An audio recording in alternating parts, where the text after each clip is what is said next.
tái khổ, đời sẽ an vui, mình sống thanh thản. Đường đời còn bao nỗi lầm than, câu Di Đà tỏa sáng nhân gian. Ta đi theo ánh sáng nhiệm màu, ta đi theo lời kinh tiếng kể, cho trí tuệ sớm mở tâm minh, tu sẽ được hạnh phúc muôn năm.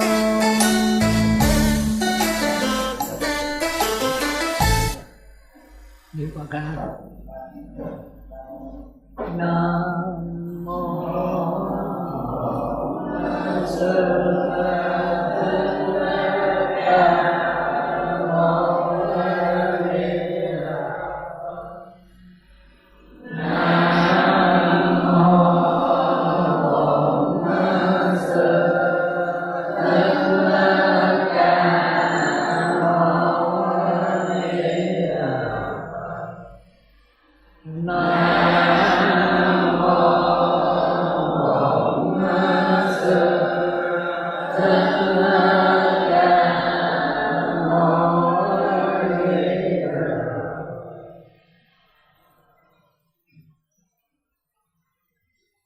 xong ha, cái phần giảng ha, còn cái gì nữa không? Vậy là xong, bắt đầu vào bài giảng ha. Kính lạy Đức Thầy Thích Ca Mâu Ni Phật. Mô Phật. Thì hôm nay cũng có duyên lành về Phật pháp, mà cũng là ngày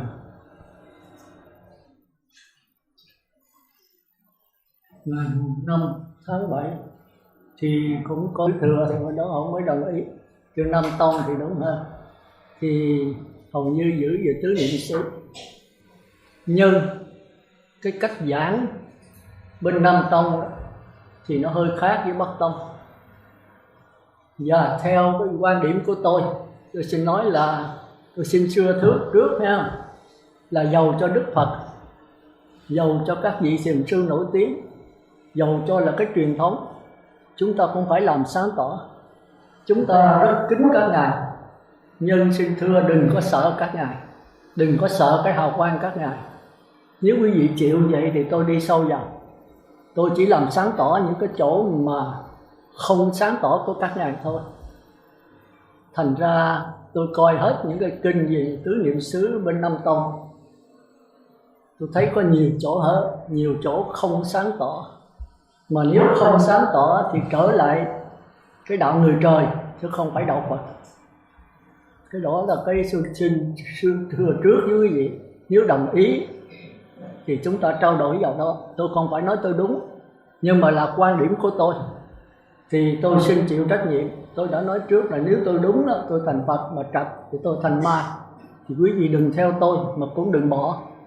Đây chỉ là cái chất liệu bồi dưỡng thêm cho quý vị, để có thêm sự suy gẫm, cho làm sáng tỏ, đừng có lọt vào ngũ ấm ma.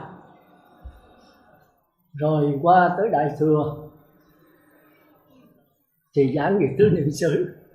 Mà cái hay nhất của Đại Thừa đó, giảng hay nhất có lẽ của Hòa Thượng Nhất Hạnh, thì tôi có đem cái quyển đó theo. Thì tôi mong rằng quý vị nên mua quyển này để coi, là con đường chuyển hóa.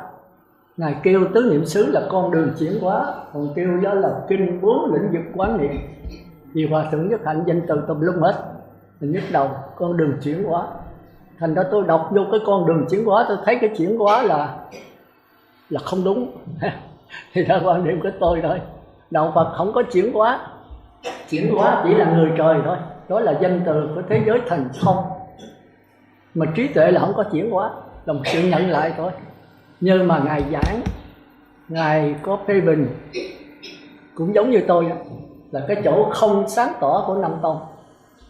Mà 5 tông, cái gốc của 5 tông lấy đó là tôi chỉ. Mà tôi thấy cái chỉ hồi trước tôi có dạy rồi, năm ngoái tôi có giảng rồi, nhưng mà tôi thấy quý vị không hiểu. Sau qua cái sự trao đổi, vì tôi thích trao đổi với vị chỗ đó là tôi không phải làm khó, nhưng bữa nay chắc là không dám trao đổi nữa, vì quý vị không thích.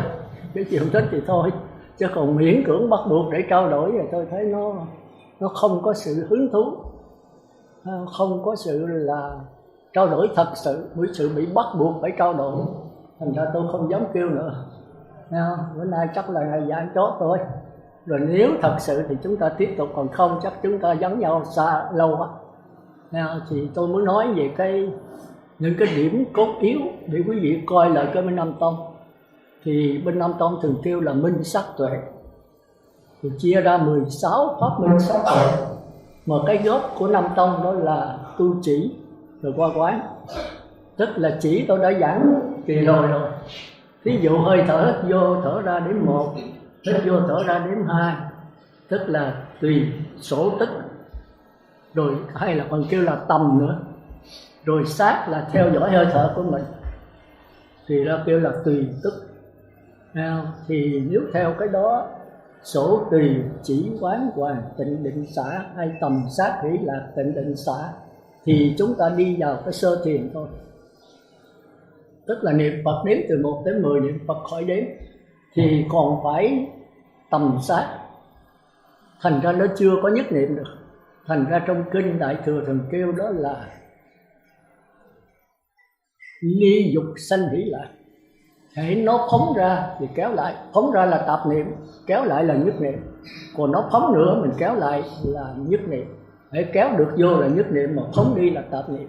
Thành nó còn tranh đấu giữa tạp niệm và nhất niệm, chưa có gọi là định được. Tới nhị thiền, định sanh hỷ lạc không có tầm sát nữa, hỷ lạc tịnh định xả, thì cái này mới thật sự là định. Hôm trước tôi có giảng rồi, tôi giảng rành lắm, bây giờ quý vị không nắm được, thành ra tôi buộc lòng tôi phải nhắc sơ thôi. Nhắc sơ thôi, quý vị ráng mà cố gắng hiểu, phải động não một chút, chứ đừng chút khó một chút là la làng thì tội nghiệp tôi. Cái giảng nó khó lắm. Giữa tư tưởng thì dễ giảng, mà giữa tư tưởng qua bát nhã rất là khó.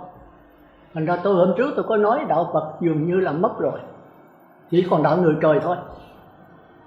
Mà chúng ta làm sao mà tôi dám nói câu đó? Thì mình phải nắm vững cái căn bản của đạo Phật. Thì nắm cái đó rồi mới đem chiếu rọi vào những cái pháp giảng của bên Nam Tông và Bắc Tông.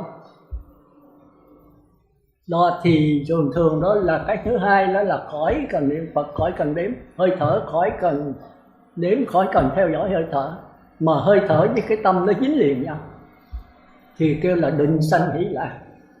Thấy không? Thân an, tâm hỷ, và tư tưởng, cái hơi thở kéo tư tưởng trở về đó. Rồi như vậy rồi chúng ta liên tục, cái đó kêu là nội tỉnh nhất tâm. Trong kinh kêu nội tỉnh nhất tâm, tức là không hướng bên ngoài nữa mà hướng tất cả vào bên trong, tập trung vào cái đối tượng duy nhất mà không có những cái tạp niệm nữa. Thì ở đây là định sanh hỷ lạc, chứ không phải ly dục nữa. Thì cái này kêu là nhị thiền. Thì từ đây đó chúng ta quán, chúng ta có thể qua bát nhã, còn không là đi tuốt lút. Rồi tới như vậy chúng ta làm sao cho nội tỉnh nhất tâm liên tục. Thành ra nội tỉnh nhất tâm chúng ta dễ lầm với nhất vãng lai, và thánh nhất vãng lai cũng nội tỉnh nhất tâm, mà nhị thiền cũng nội tỉnh nhất tâm. Mà chúng ta cho cái thánh nhất lai mà nhận đó là nhị thiền, chúng ta lọt vào ngũ âm ma, nó khích theo nhau, nó giống hệt nhau thôi. Thành ra bên nhị thiền thường cho mình tương đương với nhất vãng lai, thì sau qua bát nhã chúng ta nói tương tự chứ không phải tương đương, hai cái đó nơi khác.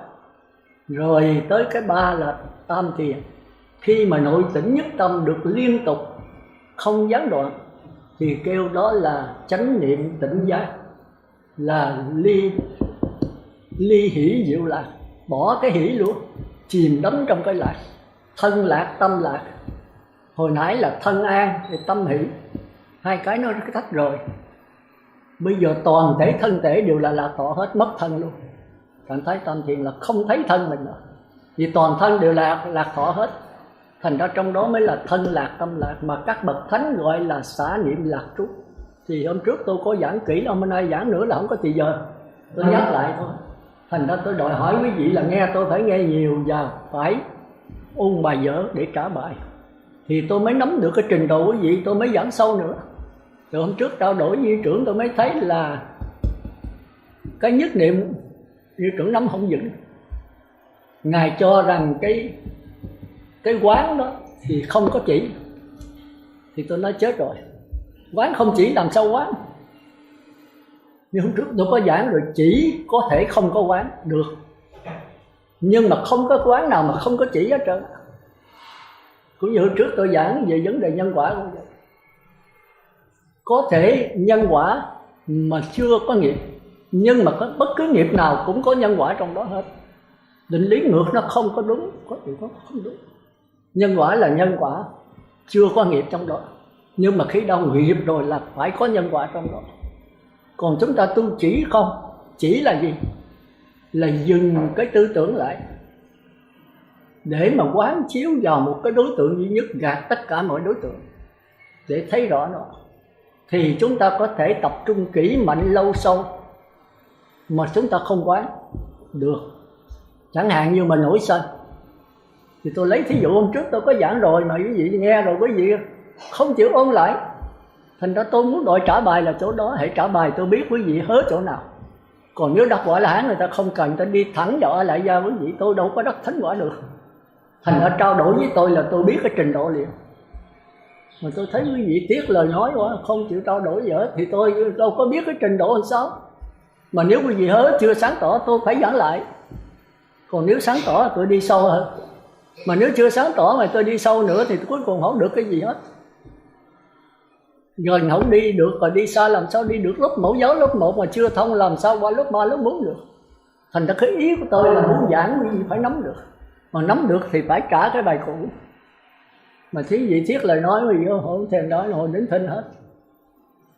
Thì tôi phải đành thôi, tôi đành rút lui thôi. Thành ra cái kết quả không phải lỗi ở quý vị mà lỗi ở tôi.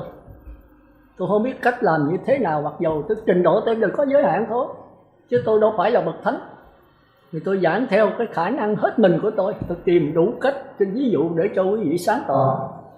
Nhưng mà gặp nhau mà biết rằng một tháng gặp nhau có 1-2 lần thôi, để đi lâu quá nó lật nhắc.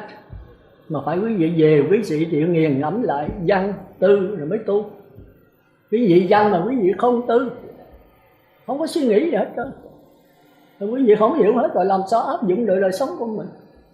Giờ trở lại, thành ra mấy vị bên Nam Tông đó thường đi vào cái chỉ. Ví dụ tôi nổi sân, bây giờ tôi cứ dùng hơi thở hoặc niệm Phật tôi đè nó xuống. Mà nếu có sức lực tôi mạnh, cái chỉ tôi mạnh hơn thì cái sân nó nằm bẹp mấy dưới, thế là yên. Thì tôi chỉ không, tôi không có quái gì hết. Nhưng mà cái này mình đè, mà nếu nó bức xúc nó mạnh hơn nữa thì đè hơn nữa. Nếu ly dục sanh hỷ lạc không được thì cái định sanh hỷ lạc.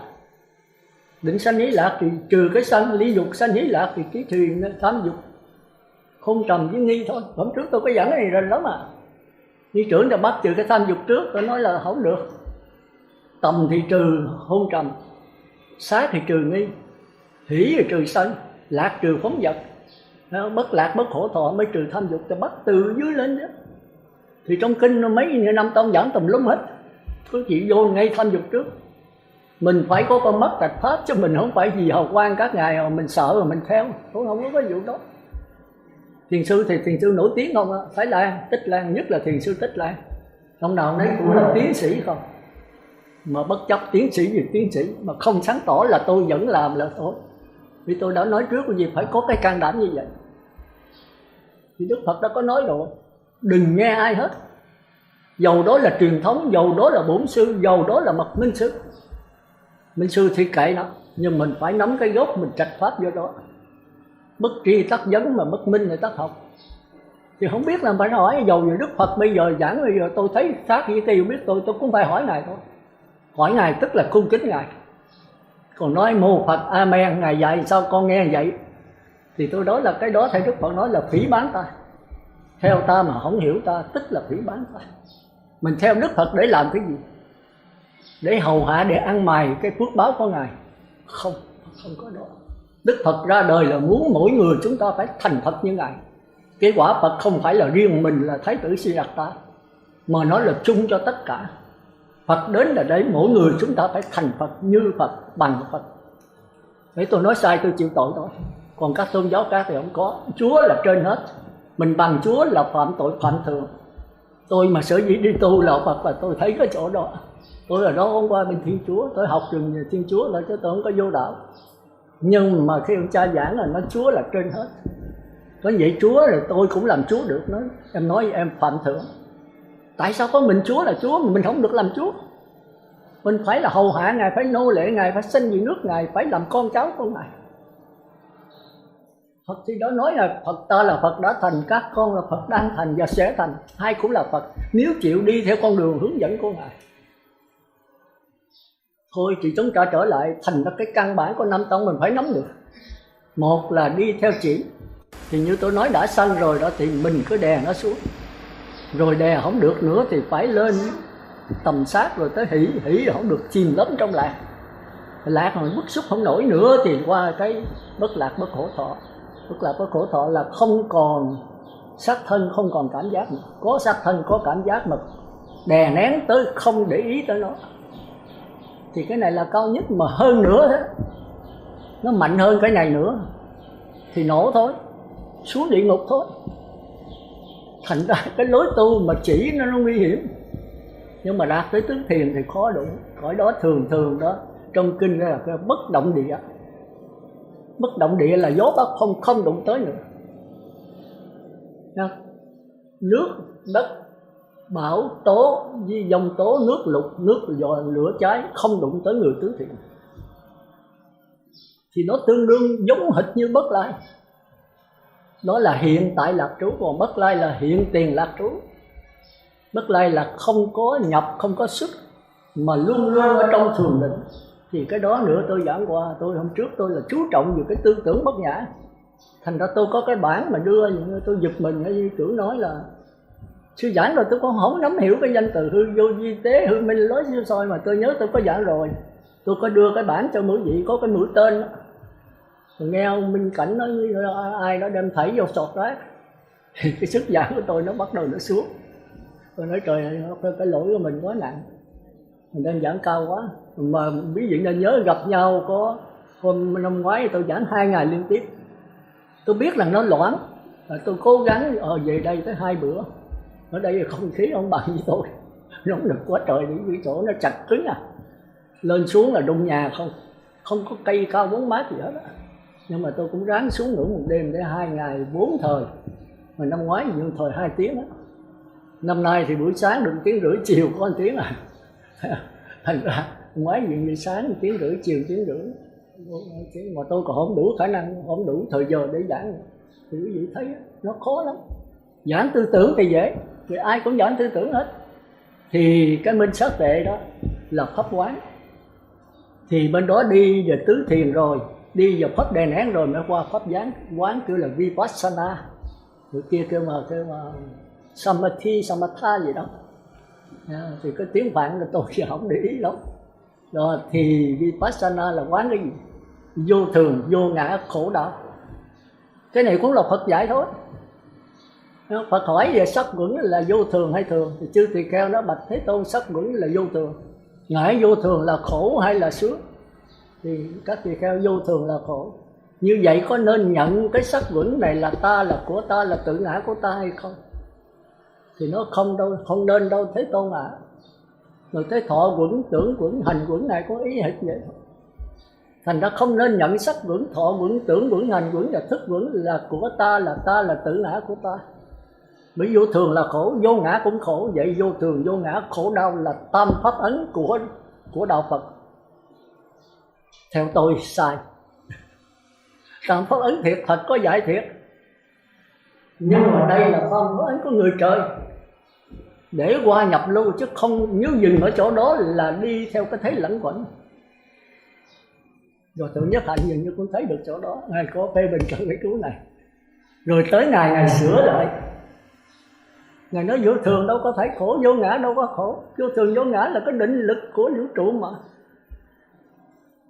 Nhưng mình chống lại nó, mình không thấy cái đẹp nữa, cái đẹp mà đừng dứt mất thôi. Thành ra Ngài sửa lại con đường chuyển hóa này đó, là vô thường vô ngã duyên sinh, chứ không phải là khổ đau. Mà duyên sinh là cái gì? Tới ngày giảng thì rất hay, chúng ta bắt không nổi. Nhưng mà nếu quý vị có cái căn bản, quý vị sẽ thấy ngày giảng cũng trở lại tư tưởng nữa. Ngài đưa ra ngày giảng nó khích khao giữa tư tưởng và bát nhã. Nhưng khi có pháp hạ thủ công phu thì Ngài cũng trở lại tư tưởng như thường. Bởi vì hai cái đường lối tu tập nó khác nhau. Cái lối theo tư tưởng là tập trung kỹ mạnh lâu sâu và quán vô thường vô ngã khổ đau để mà giọt lên cao. Từ người trời giọt lên trời dục giới thấy là vô thường vô ngã khổ đau, giọt lên sắc giới, giọt lên sơ thiền là cái gai của nhị thiền, giọt lên nhị thiền là cái gai của tam thiền, giọt lên tứ thiền là cái gai của tứ không, giọt lên nữa, giọt tới phi tưởng thì vô sự xứ là thấy mình tương đương với A La Hán. Phi tưởng thấy mình tương đương với Như Lai, thật ra là tương tự. Đây là đồ dỗm thôi. Hôm trước tôi có giảng rồi, thì tôi nghĩ là quý vị đã có suy tư rồi, văn rồi tư. Thì hôm nay tôi áp dụng vào cái cuộc sống, áp dụng vào những cái bài giảng của các nhà học giả, các nhà tiến sĩ. Bên Nam Tông là tiến sĩ Nam Tông nhiều quá. Rồi Hòa Thượng cũng đâu có phải vợ, Ngài mới thấy được cái chỗ đó thì cũng giống như thôi. Nhưng mà Ngài giảng vô thường vô ngã duyên sinh thì Ngài lọt qua tư tưởng nữa. Thì quý vị nên mua cái quyển này để coi con đường chuyển hóa. Tôi ở dưới tôi photo 60 quyển. Tôi tính dạy tứ niệm xứ ở dưới. Thì tôi qua kinh 66 rồi, thì bắt đầu qua tứ niệm xứ nó dễ thôi. Nhưng mà tôi dính cái bệnh rồi, giờ tôi đi giảng tùm lum dưới giảng ở Phật thất 5-6 chỗ. Rồi phải xuống đây nữa, rồi tay tăng tùm lum, rồi đi khai thị cho người chết, bây giờ chết vô cùng. Mà trước khi chết họ là muốn gặp mặt thôi, cái khổ chỗ đó. Họ mới vui vẻ họ ra đi. Rồi mình phát Bồ Đề tâm thì cũng phải lại ra chứng minh. Khai thị cho họ 4 điều là sắc thân phải chết, linh hồn không chết. Mà linh hồn là cái gì chỉ cho họ. Rồi sở dĩ mấy ông bà mà tạp niệm không, nhất niệm phát nguyện là giảng sanh thôi. Mà muốn nhất niệm phải gì? 6 căn tập trung vào đối tượng của A Di Đà. Mắt nhìn hình tượng, tai nghe tiếng niệm Phật, mũi ngửi mùi nhang trầm, miệng niệm thầm theo. Cái mặt xây vừa hướng mặt trời đánh. Cái óc là quan trọng nhất, phải nhớ Phật, nghĩ Phật, tưởng Phật, đó là 3 điều. Điều thứ tư là ma thì màu đen, Atula thần thì màu đỏ. Bởi vì khi mình giận cái hào quang, mình khi mà tu theo cái đó thì cái hào quang nó tủa ra thôi. Quý vị nhớ giận mặt đỏ ké, nhưng quý vị đắc quả mình sẽ thấy cái hào quang xung quanh đỏ lòn. Còn quý vị có cái tư tưởng ác đó thì cái hào quang xung quanh nó tối hù. Còn màu trắng là chư thiên, giữ giới rất kỹ. Còn màu xanh là tiên. Cái này là trong sông Mật Tông. Còn cái màu vàng nó mới chính là Phật. Thì khi Phật hiện ra màu vàng mà cầm cái hoa sen, đó là sắc thân. Mình nhớ nghĩ tưởng là cái linh hồn không chết, thì bỏ sắc thân này mới gá vào cái bông sen, thế là xong. Thì cái niềm tin ở các sư mặc áo vàng rất là... Thành ở dưới họ cho tôi là A Di Đà, tôi nói không phải, tôi đại diện cho Phật A Di Đà thôi. Thì đa số họ giảng sanh hết. Tôi thấy cái phong tịnh độ nó rất là thù thắng. Giảng sanh là trước khi chết họ tỉnh. Thì tôi lợi là chết rồi tôi về thôi. Theo sư trưởng Minh Đăng Hoa là không có ở dưỡng Thái Ma. Các vị khất sử không đi đám tụng kinh. Thỉnh thoảng vì tình cận sự của sư gia, các sư đến thăm bệnh an ủi để nói pháp mà thôi. Trong chân lý sư trưởng thì tôi, người sắp sửa hỏi tôi có quyền đến. Thì tôi chỉ rồi xong đó là chết, đó là khai thị, mà chết không chết tôi giao lại cho các ban hộ niệm cư sĩ. Nếu ban cư sĩ nhiều lắm, mấy người niệm Phật 3, 4, 5, 600 mấy người đi hộ niệm.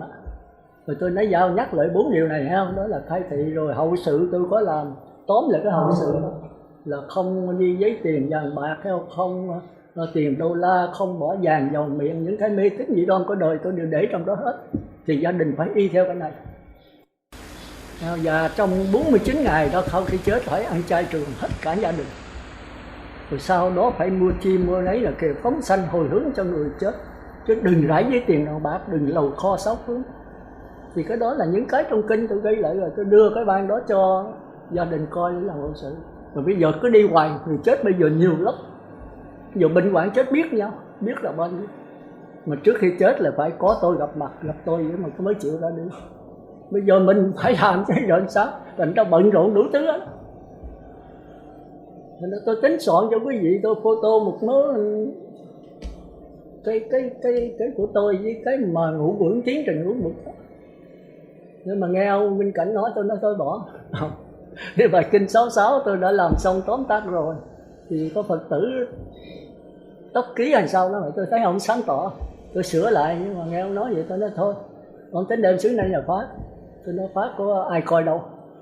Tôi thì lầm, tôi tưởng tăng ni là rảnh nhất, không nhà, không cửa, không vợ, không chồng, không tiền, không bạc, không gì hết, chỉ có đi bát xin ăn rồi ngồi thiền thôi. Thì đâu ai rảnh bằng tăng ni. Cư sĩ họ đủ thứ nào lo cho cha mẹ, có bổn phận, có quyền lợi, có trách nhiệm, đủ thứ hết. Còn người tu không có bổn phận, không có trách nhiệm, không có quyền lợi. Có nghĩa là có vô số bổn phận, vô số quyền lợi, vô số trách nhiệm. Mình đâu có một cha một mẹ mà vô số cha vô số mẹ. Mình đâu có quyền lợi, có tiền bạc gì đâu. Đâu có trách nhiệm, mà trách nhiệm hết cả chúng sanh. Thì mình là một kiền liên, chứ không phải là cha mẹ một người như là Du Lan Bảo Yến mà ôm nhau ngồi khóc. Mà mình phải độ hết tất cả Phật tử, tất cả chúng sanh, dầu trâu bò heo chó cũng là cha mẹ mình nhiều kiếp. Thành ra mình rất là rối rắm. Thế mà tăng ni bây giờ còn thua cư sĩ. Có cái cô vợ Sa Đéc cô nói cho tôi không biết, thì tôi không mới rành. Cô nói cô đi hết các chùa đó, mấy sư cô còn bận hơn con nữa sư. Con tính xuất gia vậy sư chỉ chỗ nào mà giống như sư, chỉ đi bát xin ăn rồi ngồi thiền xem kinh thôi, chứ không có đi bán bánh ít, không làm bánh trung thu gì hết. Trung thu tới rồi, mấy cái chùa làm bánh trung thu bắt mấy sư cô đi bán. Mấy sư cô phải làm suốt ngày, đặng lấy tiền vô, mà tiền làm cái gì? Đã xuất gia giới thứ 10 là không rớ đến tiền bạc vàng của quý rồi trang sức, rồi ai thọ 10 giới là phải giữ cái đó thôi. Đằng này là 250 giới 348 giới mà lại cầm tiền còn xài đủ thứ, điện thoại di động đồ đủ thứ đó. Dưới tôi mà xuống dưới rồi đó, mà sư nào muốn nhập chúng là điện thoại di động phải gửi, tiền bạc phải gửi. Tôi lo hết, không được tiếp chuyện gì hết, chỉ tu tịnh thôi. Nghĩa là theo trú giả luật thời của Minh Đăng Quang thì ở được, còn không thì thôi đi. Mỗi người phải đi bác, rồi về ban hộ pháp xếp thêm. Tôi dưới 3-4 gia đình xếp một ngày, xuống dưới 20-30 người cũng đủ. Muốn gì ở ngoài hãy có tăng lợi đông đó thì họ đến là đông. Ở dưới bây giờ tử đông lắm, xuống hội lần 300-400. Nhưng mà nghe cái chủ nhật giảng bài kinh 66 còn có 40-50 thì cái đó nó khó rồi. Tôi giảng về Bát Nhã, còn rằm với 30 tôi giảng về Tịnh Độ. Tịnh Độ thì rất dễ hiểu, chỉ cần nhất niệm phát nguyện là như đủ rồi. Còn cái kia khó phải đắc quả nhập lưu, nhất nhãn lai, bất lai, vô sanh la hán. Mà nhập lưu với người trời giống nhau làm sao? Người trời là thuộc về ngũ ấm ma, nhập lưu là dứt ngũ ấm ma, mà nó giống hệt. Còn sơ thiền, nhị thiền, tam thiền nó giống như nhất nhãn lai làm sao? Còn tứ thiền sắc giới là tứ không, tương tự với bất lai làm sao? Thì cái này mình phải nắm cho vững, nó phải nhức đầu. Mà ở dưới học thì nó đỡ hơn đây. 4 ngày Chủ nhật, cứ 7 bữa gặp nhau lần. Học rồi tuần này tuần sau phải trả bài, tôi mới giảng bài mới nữa. Còn không thuộc là không được. Thành ra rút lên rút hồi còn có 30-40 thôi. Thành ở dưới tôi in đó là photo 60 quyển như vậy. Ở dưới mận đầu cũng 60-70, rồi rút bây giờ còn có 40-40 thôi. Thì trả bài ai cũng sợ hết trơn. Thì tôi nói làm bài chép trong giấy, nếu ai nói miệng thì hai ông ấy chép giấy đọc cho tôi nghe. Rồi tôi nghe tôi biết cái trình độ liền, là tôi bắt đầu lặp lại giảng lại, hoặc là tôi giảng sâu hơn. Chúng ta trở lại để rồi hết giờ, tôi giờ hơi nhiều chuyện. Thành ra bên Nam Tông nó lấy cái tứ thiền tứ không làm cái chỉ. Chúng ta chia cái đó là cái đó thuộc về chỉ, còn cái định thì chúng ta danh từ thôi. Thì cái chỉ tôi dùng cho tư tưởng, còn cái định tôi dùng cho Bát Nhã. Cái danh từ thì nên nhớ. Còn cái quán là tôi dùng cho tư tưởng, rồi cái huệ tôi dùng cho Bát Nhã. Quý vị phải nhớ lại, cái nó giống mà nó khác. Thành ra bên Nam Tông nó lấy cái chỉ là cái pháp môn đè nén đó, thăng qua lên để làm chỉ. Chúng ta có thể tu chỉ mà không cần quán được, cứ đè nén thôi. Ở nổi sân là cứ đè. Nhập sơ thiền không được, nhập nhị thiền không được, tam thiền không được, tứ thiền không được thì xuống địa ngục. Nó phăng xuống một cái nổ là banh sành hết. Mà thường cái tứ thiền nó mạnh lắm, ít có khi nào sân lắm, thế đó là hết rồi. Cái nhị thiền là dứt cái sân rồi, tam thiền là dứt phóng dật rồi, hay là trạo tử. Tứ thiền là dứt cái tham dục. Quý vị coi hôm trước tôi có giảng rồi, quý vị về phải ôn lại thôi. Bắt tôi giảng hoài tội nghiệp cho tôi. Rồi cái quán của bên Nam Tông đó, bên Nam Tông có chỉ có quán, ngoài đạo có khi có chỉ mà không có quán. Mà nếu quý vị tu chỉ mà tới tứ thiền rồi, quý vị lọt con cái hư không rồi, quý vị ra không được. Cái tứ không là cái mê hồn trận, nơi đó không có sắc thân, chỉ bằng tư tưởng không. Thân là hư không, hoàn cảnh là hư không, cái tâm là hư không, thì nó bao la vô cùng, rồi làm sao ra được. Rồi tới thức vô biên thì còn giữ hưởng, rồi tới vô sở xứ là tương tự như A La, niết bàn tịch tịnh, rồi tới phi tưởng phi tiểu tưởng xứ tương tự như Như Lai. Quý vị coi lại cái kinh Trung Bộ, cái chỗ mà nói về pháp môn tu trong đó thì vấn đề trong đó giảng không rành. Nhưng mà nếu mà có căn bản mình coi mình hiểu, còn không là coi không nổi. Nhất là vô sở xứ và phi tưởng, trời nó giảng rắc rối vô cùng, tùm lum mà không nắm được. Nhưng mà nắm được cái căn bản rồi có thể mình suy gẫm coi lợi, coi tới coi lui 7-8 lần. Cái kinh đó kinh gì đó tôi quên, tôi tựa tôi không nhớ, thôi thầy hai quên đó. Tôi coi tôi nắm cái ý rồi tôi quên hết, ở đâu mà nhớ cho nổi. Đó thì cái Nam Tông, cái một của nó là tu tứ thiền, đè nén xuống, rồi tới nhự thiền bắt đầu quán cuộc sống là vô thường, vô ngã, khổ đau, Vipassana. Vô thường có ngã khổ đau đâu phải là đạo Phật. Mặc dù Phật có giảng, Phật tùm lum hết trơn á, nhưng mình nói trạch hết chứ. Đổ thừa Phật cũng như là thân bất tịnh thọ trì khổ, quán thân bất tịnh thân như thân. Thân bất tịnh Phật cũng giảng, mà thân như thân Phật cũng giảng. Mà thân bất tịnh đã 60 gì khi kheo tự giận chết thì do Đức Phật giảng. Chúng ta thấy nhưng cái mục đích Ngài đâu phải là như vậy. Ngài giảng cái thân bất tịnh để rồi Ngài mới qua thân như thân, hay là thân nơi thân, thân trên thân. Tôi thích chữ như chứ. Thì cái căn bản đó thì Nhất Hạnh thấy được cái chỗ đó. Nếu vô thường vô ngã khổ đau thì đạo Phật là đạo khổ đau, là đạo chán đời. Bể khổ mênh mông phóng sống lục trời, khách trần theo một quá thuyền chơi. Thuyền ai ngược gió ai xuôi gió, xem lại cùng trong bể khổ thôi. Đạo Phật là đạo khổ, là đạo chán đời. Như vậy là ai tu nữa? Sanh khổ, già khổ, bệnh khổ, chết khổ, thương yêu sao lìa, thù ghét gặp gỡ, ham muốn không được, sắc thân này là khổ, sắc thọ tưởng hành thức là khổ. Như vậy tu đạo Phật là tu vào cái yếm thế chán đời. Chúng ta lầm. Thành ra Hòa Thượng Nhất Hạnh lúc ba một cái là vô thường vô ngã là duyên sinh. Mà duyên sinh là cái gì? Chúng ta mới thấy là cái duyên sinh nó khó. Thì chúng ta có bản dễ hơn phải không?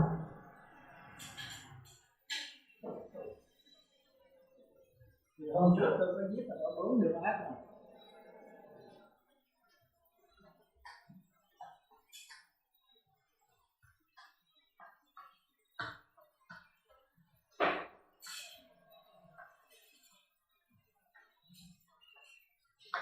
Thân là thịnh này, họ là sướng này, tâm là thường, pháp là ngã. Còn đây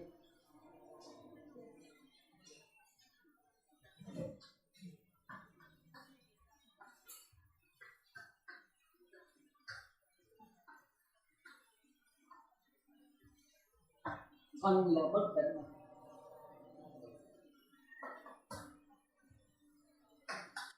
họ là khổ,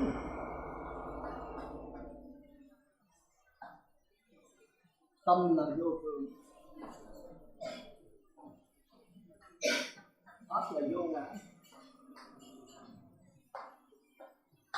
Còn tới muốn là thấy là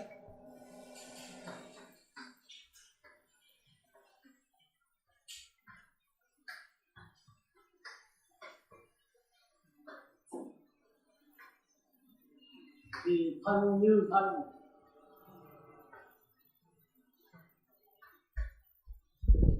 họ như họ,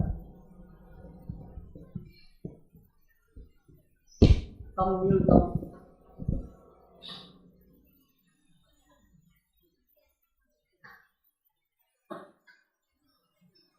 pháp như là pháp. Còn ở đây đó thì thân họ, Còn thì tất cả cái này là chúng ta đều dùng như cái từ đó, tùy duyên này, tùy duyên hay tùy thuận đó, hay là ngẫu dẫn này, hay là tự tại, hay còn kêu là thị hiện, thì tùy những gì đó, chứ trên từ gì chứ, tức là nó gồm hết mấy cái này. Thì chúng ta nên nhớ cái này thì chúng ta thấy dễ rồi. Thân là tịnh, thọ là sướng, tâm là thường, pháp là đã.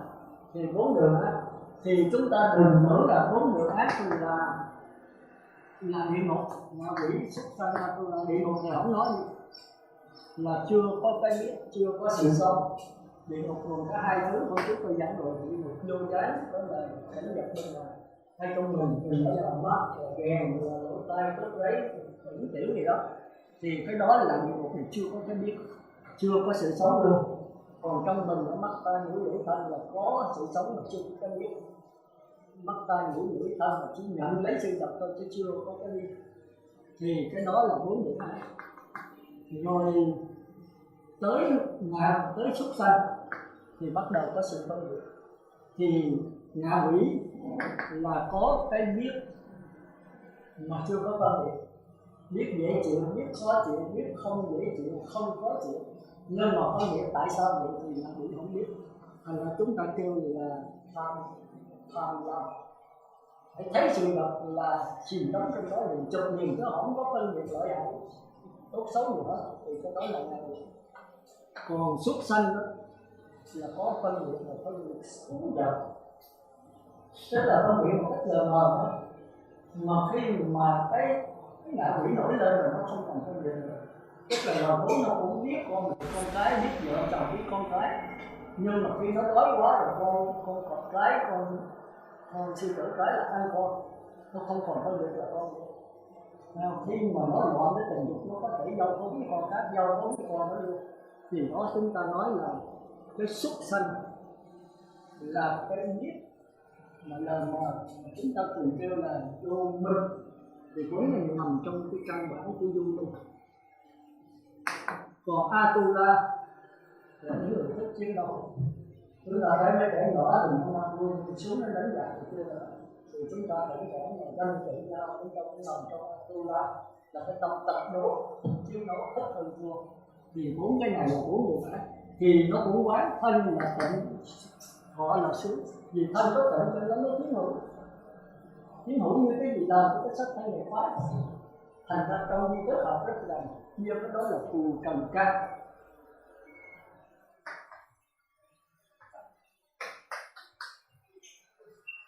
là cái căn nổi bên ngoài, phù là nổi bên ngoài, trần là tự do. Thì tức là mắt, tai, mũi, lưỡi, thân, khi mình tiếp xúc cái gì mình khoái rồi, cái đó là phù trần căn. Mình thấy tiền là mình tham, không có suy nghĩ gì hết, thì đó là con mắt nó thấy tiếng tài âm nhạc, rồi lỗ tai nghe tiếng nhạc cái là khoái, không nghĩ tới cái gì hết.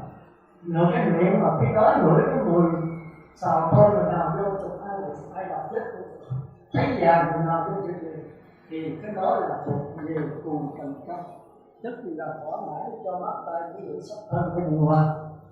Nhưng còn cái thân bên trong nữa kêu là tịnh sắc căn. Chúng ta thấy được, chúng ta sống với cái căn nào chúng ta phải để ý. Khi mà mình thấy vàng mình tham, thì cái tham này đó là con mắt phù trần căn, nhưng mà đưa vào bên trong rồi óc nó suy nghĩ không nên tham. Thì vàng là con rắn rồng. Tại sao Đức Phật nói như vậy? Thì nó khi là nó đem cho mình sự sung sướng đẹp, nhưng rồi nó mắt ớt rồi người ta sẽ đâm giết mình chết. Do đó nó đè nén xuống, nó có sự suy nghĩ, thì cái này không phải là bốn đường ác nữa mà qua khỏi nghiệp. Bây giờ người ta nói khỏi người nó có nghiệp. Nghiệp là gì? Là ý chí, là sự đắn đo. Thì hôm trước tôi có giảng rồi, tôi nói là thị nhiên bất kiến, Hiến nhiên bất tri,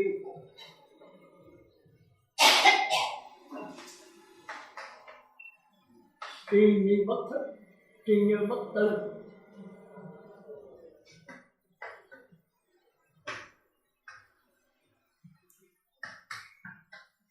Tư như bất thức.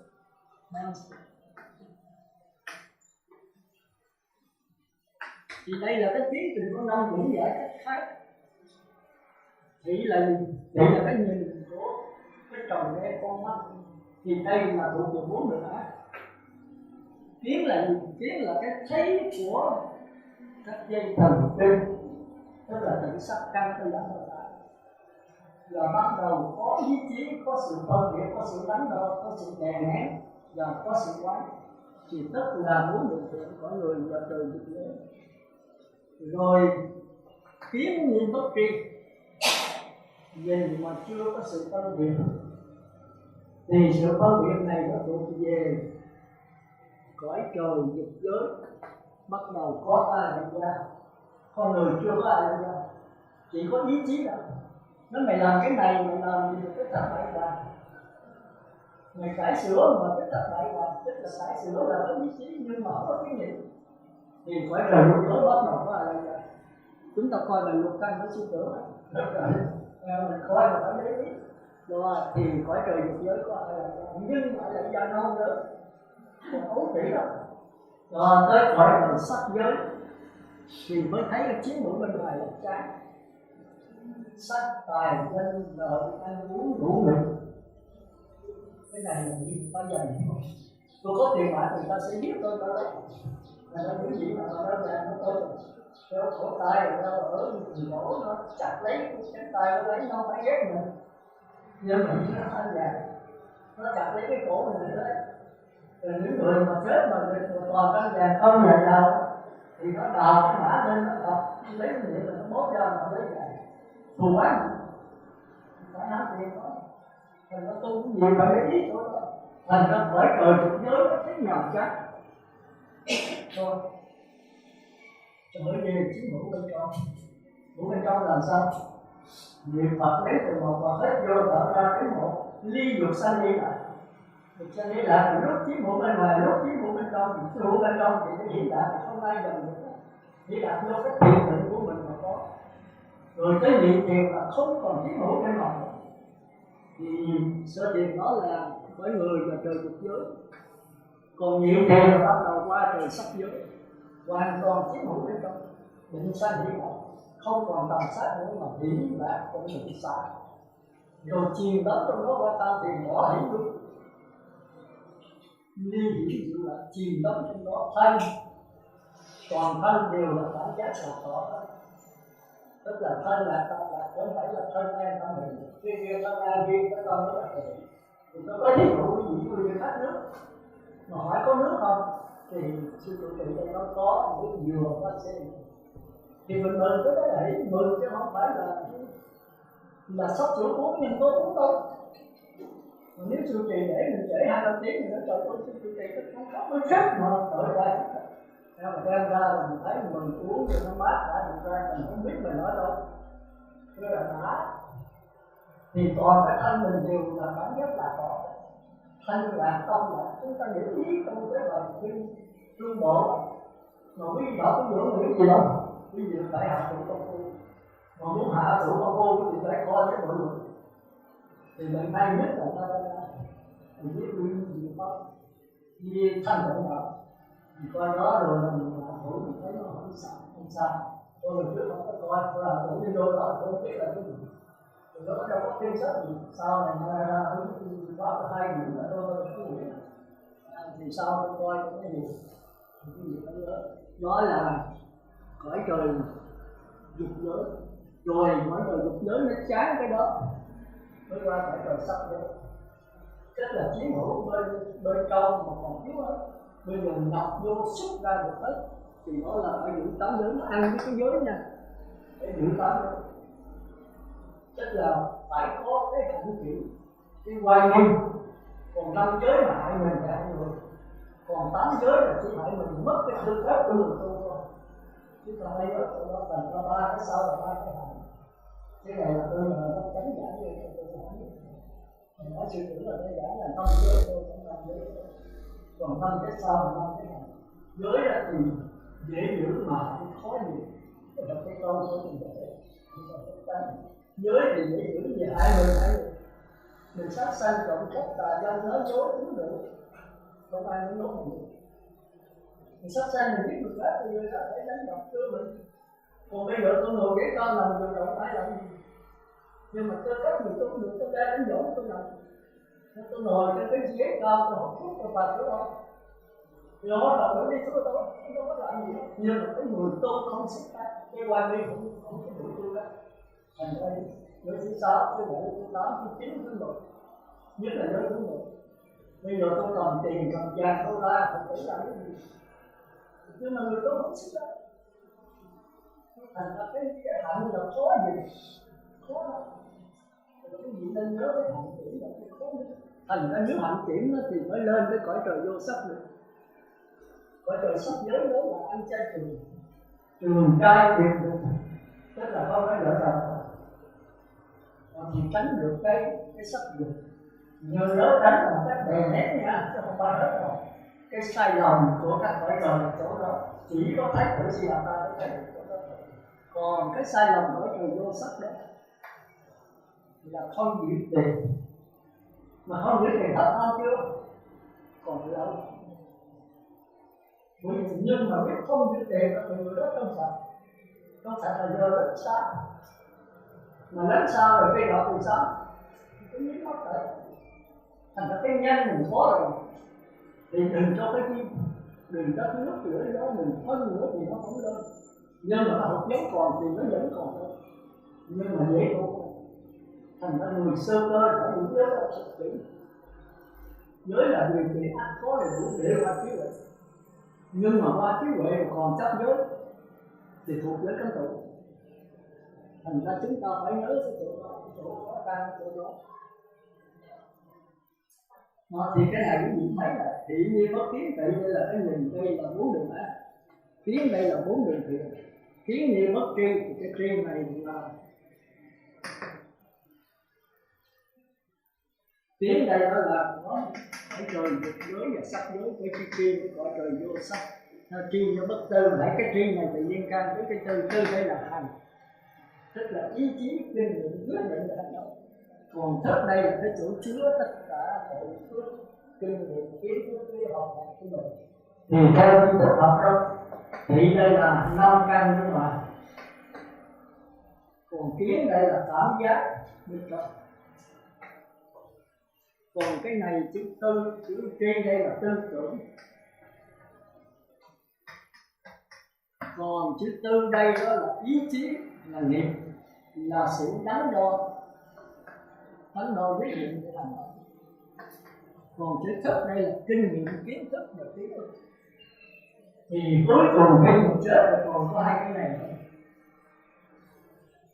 Còn có nghiệp và linh hồn thôi. Tức là còn mấy cái này cũng dám nổi hết. Tại sao được? Vì nó phải nương vào cái căn thâu đó là phù trần căn, và nương vào cái căn di tế là cảnh sát căn. Thì sau khi mình chết mất ta những người chết liệt thì cái nhìn này mất. Rồi dây mình lên 8 tiếng sau nó đứt. Cái nhà con cái gì thức mới làm con cũng làm gì là thành ra người chết rồi mà liệu người ta không được. Cái trình độ không hay và thấy nghĩ người chết 8 tiếng bắt đầu mới được. Và 8 tiếng rồi thì coi chỗ nào đóng sau đó là cái chỗ ai lại ra rất là thích đỉnh. Nó xuất hiện chỗ đó. Thì người nào có tôn khôn đó, người ta tiến trên đỉnh đầu người ta ra đặng hết còn cái đỉnh đầu. Còn người cái đỉnh được vừa kiếm cái trán. Cái trán đây là ở trời vô sắc đấy. Mà nếu có ai là tiếp dẫn là phát hiện thì giảm sanh nhiều thường sanh, hạ phẩm là thường sanh. Còn từ cái lỗ mũi xuống cái miệng thì đây là cõi trời dục giới. Mà nếu có tiếp dẫn thì hạ phẩm trung sanh. Còn cái ngực còn đó sanh nhiều cõi người. Mà nếu ai đi làm tiếp dẫn thì sanh hạ phẩm hạ sanh. Còn đây đó Còn cái bụng mà còn nóng thì là gì? Chỗ này là chỗ hông ăn những đồ ngon thì chứa ở trong đó. Còn lại là gì? Còn cái chân mà còn nóng là sẽ xanh, phải đi cùng luôn đó. Tôi thấy con già con vịt như thằng kia nó đã đi bằng cái chân nó phái nó bò đủ chỗ rồi. Còn mình cũng nghĩ đi nhiều cái tính chất thì đây là sức xanh. Còn cái bàn chân mình còn nóng cuối cùng đó là gì? Đây là chi thức đó. Cảnh sánh giảng sanh duyên nhân tâm đại vị quốc bàn sanh túc hạ hành địa ngục thức đề xuất. Thì đó là trong di thức thôi di thức rồi này nhà tôi qua định độ một tình phái rồi tôi đã sáng tỏ hết. Rồi cái tứ niệm xứ này tôi cũng làm nó, tôi nắm cái căn bản đó thôi. Tạm niệm nhất niệm vô niệm vô niệm niệm vô niệm. Tôi có nắm cái này đi vào các giảng sư thì nhiều giảng sư hết. Tiến sĩ không, tiến sĩ mình làm không, tiến sĩ mình không. Bây giờ chúng ta trở lại thì bây giờ sao?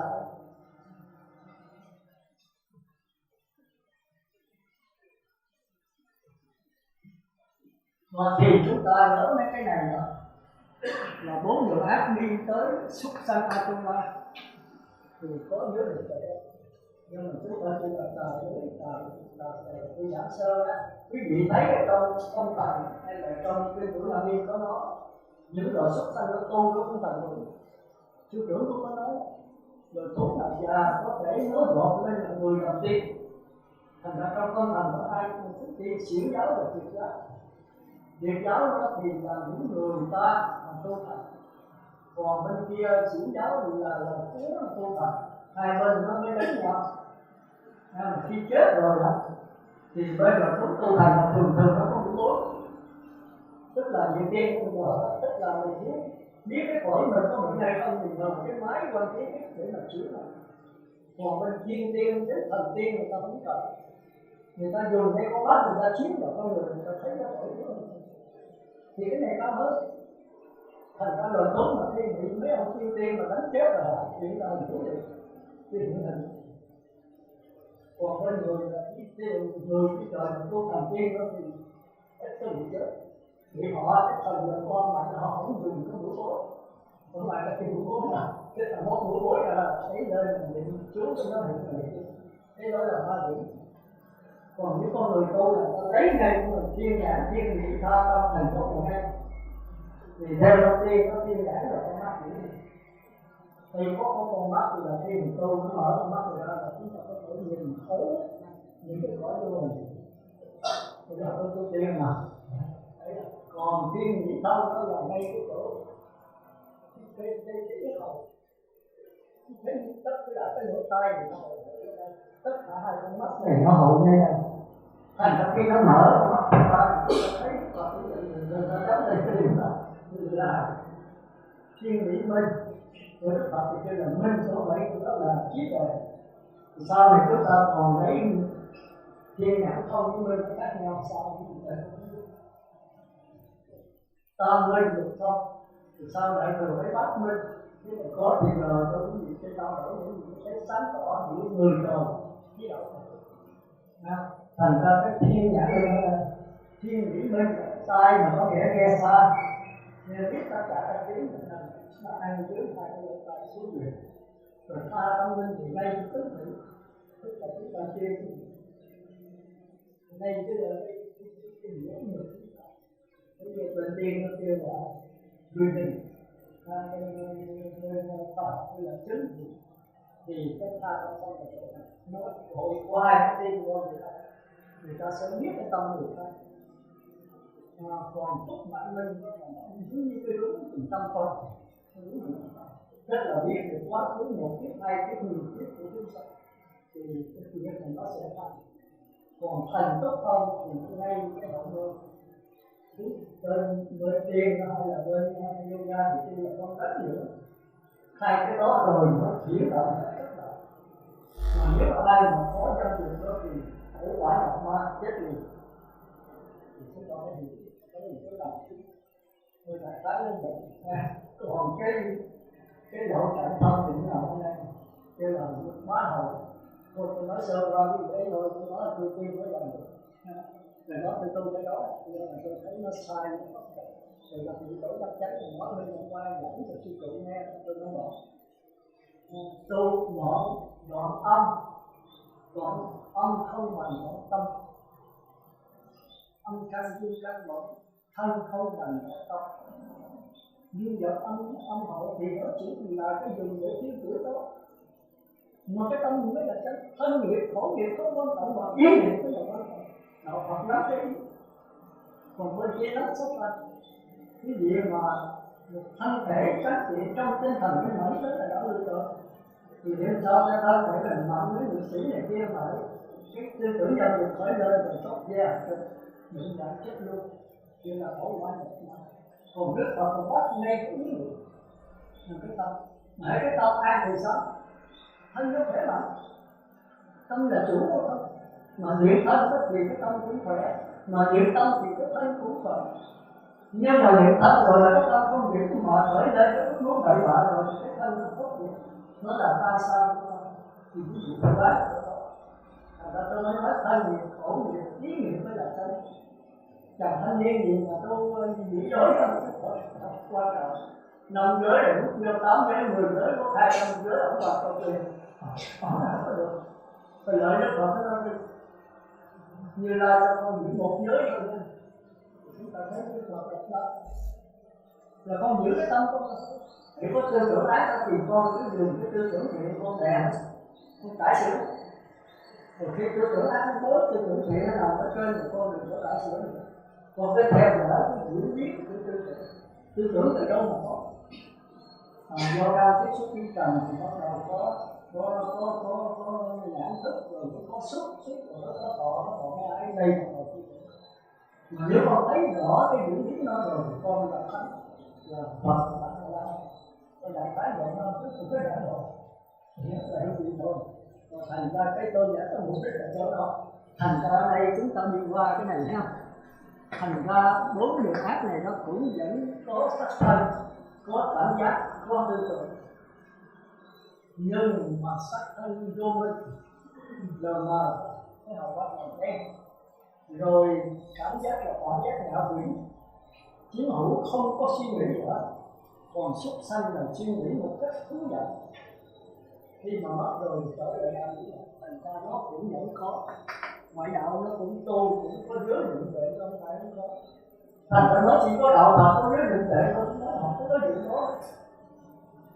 Đồ ăn tốt cũng có giới định tuệ, thì giới là lý luận. Thế nào bác học cũng có giới định tuệ. Định là nó phải tập trung vào cái đối tượng nó mới chia thôi. Thằng nào đi đốt đồ, thằng nào lấy đồ, trở về cái hang đốt thì sao? Thì nó không tập trung. Học sinh cũng tập trung. Tại vì giới phải có kỷ luật không được.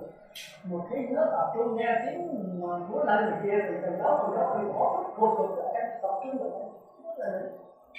Mà định là các em nó nghe thầy giảng thì em mới hiểu được. Thì đó Phật mình cũng vậy thôi. Nhưng mà cái giải thích ra thì tôn giáo ngoại đạo 62 tôn giáo nhiều giới định tuệ hết, nhưng mà giải thích khác nhau. Do cái độ khác nhau mà thôi chứ. Mà nếu giữ giới định tuệ cho kỹ rồi nó rất là không sao. Mà trong sáng thì có thành công. Mà thành công không phải là đạo Phật. Mà không có thành công không qua đạo Phật. Thì chúng ta phải hiểu cho đó. Tôi vừa sơ đấy, cái gì về suy nghĩ thêm, chứ tôi giảng cái này hết giờ. Chứ giảng ra được, nếu có học gia nữa thì chúng ta phải giảng thử, nếu có thì là không có. Tôi muốn như vậy làm sao qua cái này. Muốn qua cái này, ví dụ tôi phải qua cái này, tôi qua cái này, tôi qua cái này. Cái này là tư tưởng ác này. Cái này tư tưởng thiện.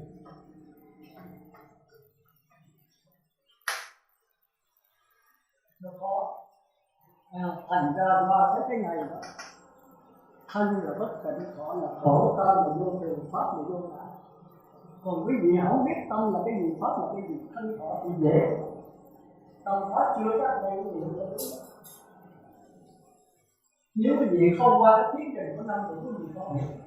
Thân đây đó là sắc điểm, thọ đây đó là thọ điểm, tâm đây đó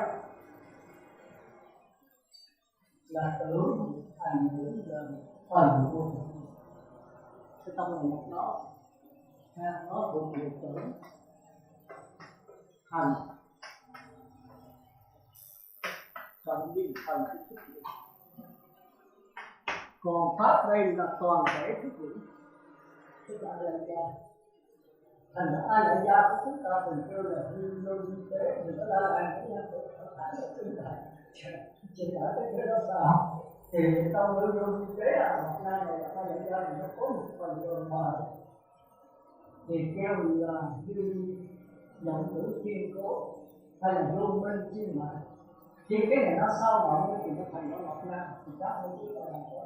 Chứ bây giờ tôi muốn nói thấy quá thì cũng nắm được cái khái niệm thôi, còn phải gặp nhau nhiều lần chúng ta mới đi vào chi tiết. Mà nếu khái niệm gì không nắm được chi tiết là cái gì chết. Thành ra cái này mình thấy nó là tốt, chứ thật sự thân tỏ tâm đều nằm trong pháp hết, không có pháp là không có gì hết. Thì cái này cũng vậy. Mà pháp này pháp có hai phương pháp, một phương pháp chu kỳ, một phương pháp sát na. Chu kỳ là nhân quả chu kỳ, sát na là nhân quả sát na. Chu kỳ là nhân quả khác thời, sát na là nhân quả đồng thời. Nhân quả sát thời cái gì để hiểu thôi, khoa học cũng hiểu, còn nhân quả khác thời cái gì thôi. Thành ra và tự nhất hạnh mới sửa lại là ở đây thân tỏ tâm pháp, thì chúng ta không cần qua chỉ. Nhưng mà không cần qua chỉ nghĩa là phải có chỉ trong đó. Nhưng mà chúng ta chỉ cần cái quán, mà cái quán nào cũng phải có chỉ trong đó. Nếu chúng ta tu đề nén chúng ta không cần quán được, nhưng mà nguy hiểm.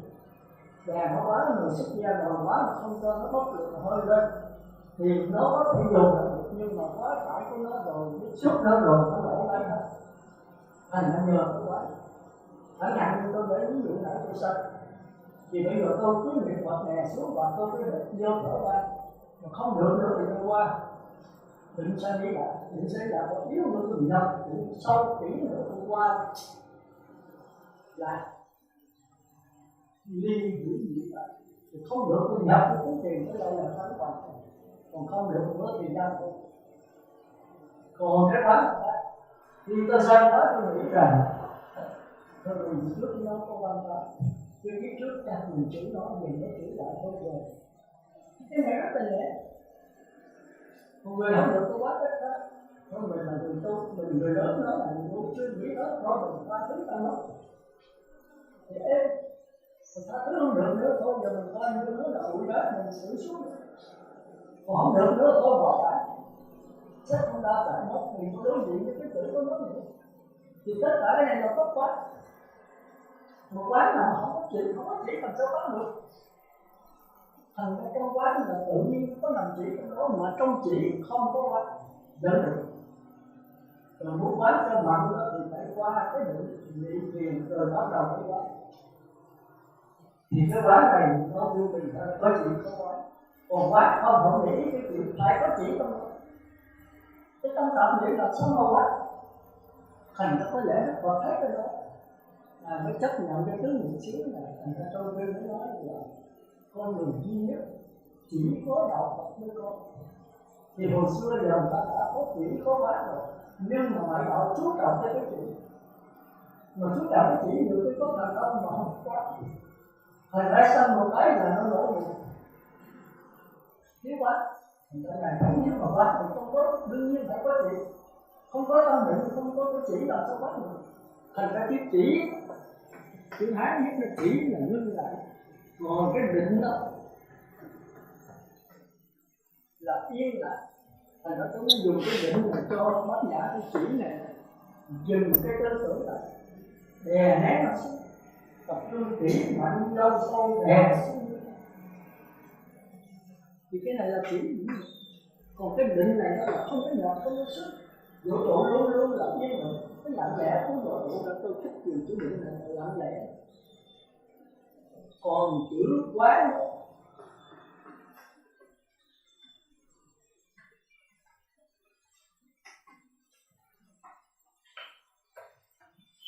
đó thì quán đây đó là tập trung vào đối tượng phân tích và tổng hợp nó, chia rẽ nó từng cái để tổng hợp nó. Thì cái này nó nhỏ học cũng lại thì nó chế là môn nguyên tử cái này kia, nó biến đá thành vàng, mới có môn nguyên tử, mới có tàu lặn, mới có phản lực này kia, là nhờ cái quán này. Mà nếu quán này mà không chỉ làm sao quán được. Còn qua cái đạo Phật thì cái quán nó kêu là cái tuệ.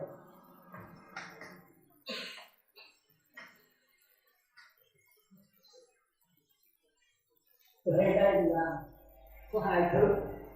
Một cái tuệ của A La Hán, tức là nhìn tất cả các pháp sai biệt này nhận cái lại cái vô sai biệt. Đây là tôi. Bây giờ chúng ta qua cái này chút nha.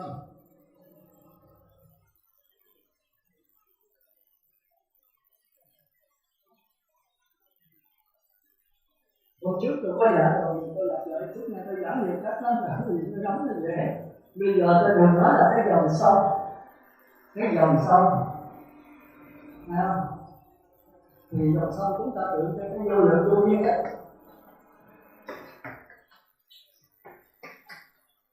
Thì trong này dòng sông này chúng ta tượng trưng cho cái ai vậy ra, tức là cái linh hồn của chúng ta hành chuyển như một lưu, hành là liên tục, chuyển là trôi chảy, giống như cái dòng sông.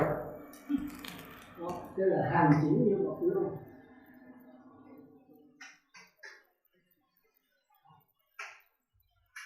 Hành và liên tục, chuyển là trôi chảy, thì giống như cái dòng nước này. Tức là nó vô lượng vô biên, qua toàn hiểu là vô lượng vô biên, tức là nó khắp nơi chỗ nào cũng có nó. Rồi bây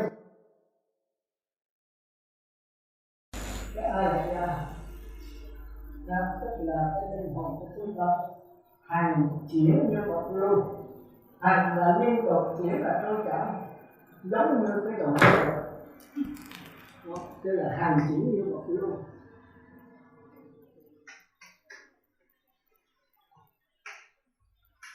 Hành và liên tục, chuyển là trôi chảy, thì giống như cái dòng nước này. Tức là nó vô lượng vô biên, qua toàn hiểu là vô lượng vô biên, tức là nó khắp nơi chỗ nào cũng có nó. Rồi bây giờ do cái tham sân si, do cái nghiệp lợi hại thượng si khen chê, do cái đó bắt con, thì mới mượn cái dòng nước này nổi lên cái lượng sống. Thì lượng sống là cái có chúng ta rồi. Lượng sống người nam, người nữ, lượng sống ở nhà, lượng sống ở đèn, lượng sống người bé, thì tất cả điều này. Thì cái này kêu là cái tiết trình của ngũ quẩn.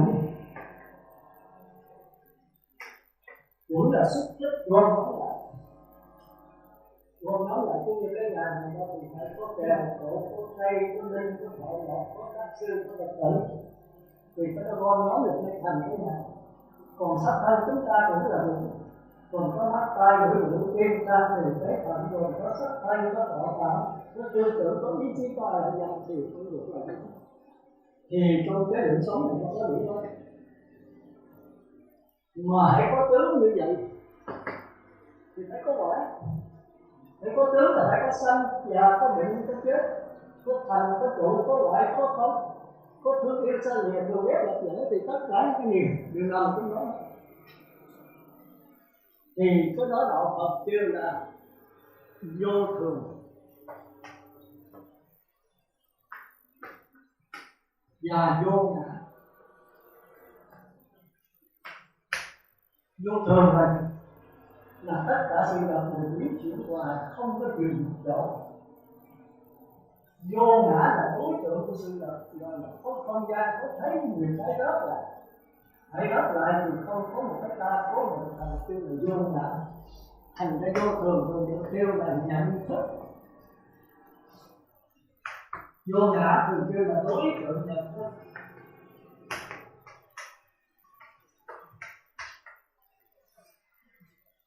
Ví dụ ở đây tôi viết cái mình con, thì cái viết của tôi là vô thường, là nhận thức. Cái mình con là đối tượng của mình. Nhưng mà nên nhớ nhận thức và đối tượng nhận thức đều nằm ở trong pháp hết. Tức là A La Gia. Có nhiều là thức biến. Mà đã là thức biến thì vô thường vô ngã một thứ. Nhưng một thứ là sao?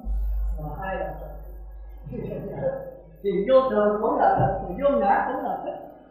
Nhưng mà vô thường đó thì nó thấy được vô ngã, mà vô ngã không bao giờ thấy được vô thường. Tôi biết được cái bông, nhưng cái bông không bao giờ biết tôi, bởi vì nó chỉ biết chậm, nó sao động cô đó, còn tôi sao động vi tế thôi. Một cái vi tế không hơn thì để biết được lớp 3, lớp 4 thì nó biết trình độ lớp 1, lớp 2, mà lớp 1, 2 không biết trình độ lớp 3, lớp 4 thì cái vô thường này đó là cái trình độ nó cao hơn, nó chỉ lý nhận nhân và lớp 1, lớp 3, lớp 4 đều là học sinh hết, rất là thích biết.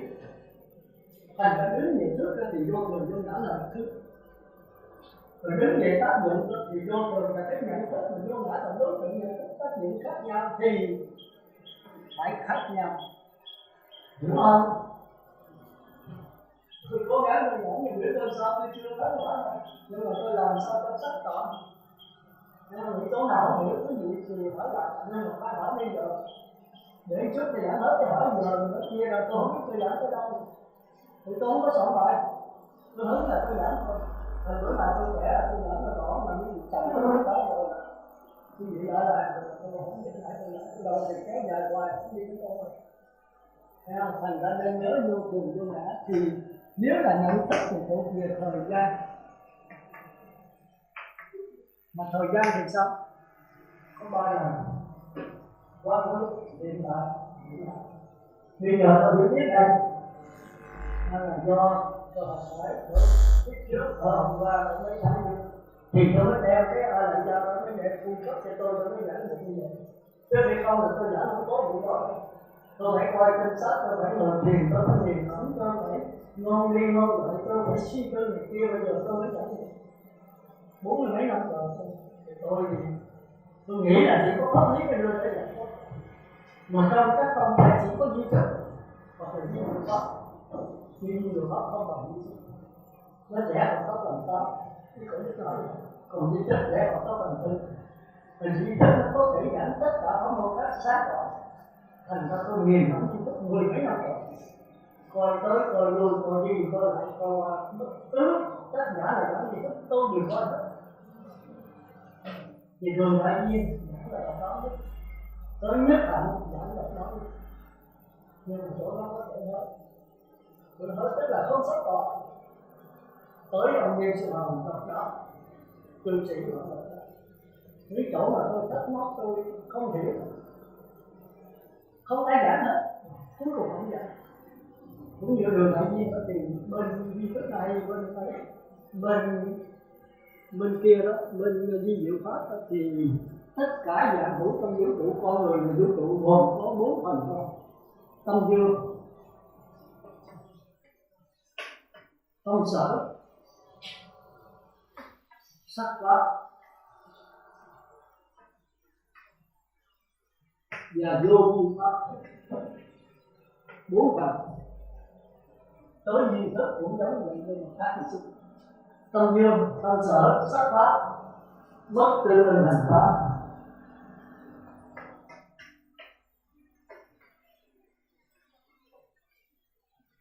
Bất tư linh là giết chết rồi. Nó sao kỳ hả? Nhưng pháp thì có 4 thôi. Tâm dương là mình biết, nó là nhãn thức, nhĩ thức, chỉ thức, tiệt thức, thân thức, ý thức, bạn na lại ra thì có 8 thức thì phải được. Học không chết thì hiểu được. Rồi tâm sở đó là những cái sở hữu, người ta sai những cái lính của tâm dương. Ông vua phải có quan, phải có lính. Thì những cái này là tâm sở có 51 tâm, tâm dương có 8 thì hiểu được. Rồi cái sắc đó là tâm sở tâm dương này tạo ra sắc thân. Sắc thân tôi là do tâm. Nếu hồi trước tôi làm ác thì tôi bây giờ khuyết tật. Hồi trước tôi làm lành thì có số hướng tưởng tượng tôi khôn, tôi không có tạo khuyết tật gì chứ. Bây giờ tôi không muốn khuyết tật mà tôi làm ác thì chủ tử ác tôi này đó. Tôi muốn cất từng nhà 10 tầng lầu mà tôi có 10 triệu thôi, thì tôi bây giờ muốn cất nữa cũng không được. Tôi muốn làm cho thân lành mà trước thì tôi phải làm ác rồi thì tôi phải chịu thôi. Thành ra tâm dương tâm sở thì tạo ra sắc. Nhưng mà hiểu có. Rồi tới vô vi. Vô vi là pháp không có điều kiện. Nếu mà dùng tư tưởng giảng thì vô vi thành ra tư tưởng. Thành ra bên gì pháp cái chuyện giảng vô vi. Thành ra giảng giảng vô vi thì vô vi trở thành pháp, pháp vô vi chứ không phải vô vi không phải là pháp, thì bên vi diệu pháp mới có giải. Nhưng mà bên di thức giải thoát cái thứ là cái gì? Không ai dám giảng, có một đường đây không giảng được cái. Có thể là tắt bằng can cũng đồng phần bị sanh tánh, việc gọi tỷ lệ thời gian không gian 24 cái. Tới nhất hạnh là không chạy mất trước người này cũng đọc lại giảng là con cái ta. Tắt là phi vật lý, phi sanh lý, phi tâm lý. Giảng vậy thì không giảng được nữa. Còn mà cái này trước rồi phải là những sinh tánh này không giảng được. Cần bế tâm. 700 năm gì trước thì tự nhiên là nó tới sau nhất thành và rất hay tới cho nó cũng bế tâm bắt trước đường này luôn. Mãi tới sau thì coi những cái điểm người ta không hiểu. Ông đương nhiên sẽ làm cái giải gì bất nên là pháp giải đâu ai muốn pháp. Tôi nói trời ơi, tôi chưa từng thấy ai giải một cái muốn pháp. Ông giảng tôi đáp ra thì nó khác như đường này như khác như thế này. Nếu ông đúng thì thấy ông làm sai, mà nếu ông sai làm sao ông giảng được ông muốn pháp. Cái này vừa khác chúng ta nó còn nếu có học chúng ta cho là phải là thuyết học. Thì bất tư tương đó là nó ngược với tâm dương tâm sở tất pháp là tương ứng. Nếu mày coi rồi mình coi rồi cái nghiệp cảm duyên khởi là mình thấy nó rồi. Nghiệp cảm duyên khởi là có những cái duyên khởi đó nó tùy thuộc vào tâm duyên của mình. Có những cái nó tốt lại thì đi khai thị mà cho người chết cái là cái đấy. Thì có thầy cũng như ca tình dục. Nghĩa là người chết muốn giảm sanh phải có điều kiện thì mới giảm sanh cái ý thì phải có thiện căn phúc đức nhân duyên. Mà chính sư tử cũng vậy, không thiện căn phúc đức nhân duyên là không nhập chúng ta hạnh phúc chỉ được. Muốn giàu mới thì theo là phải có thiện căn phúc đức nhân duyên. Mà tôi đố cái gì đó thiện căn phúc đức nhân duyên là cái danh từ cái trình mà giảng là nó có cái thiện căn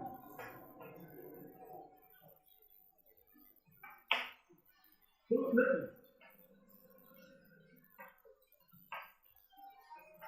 nhân duyên.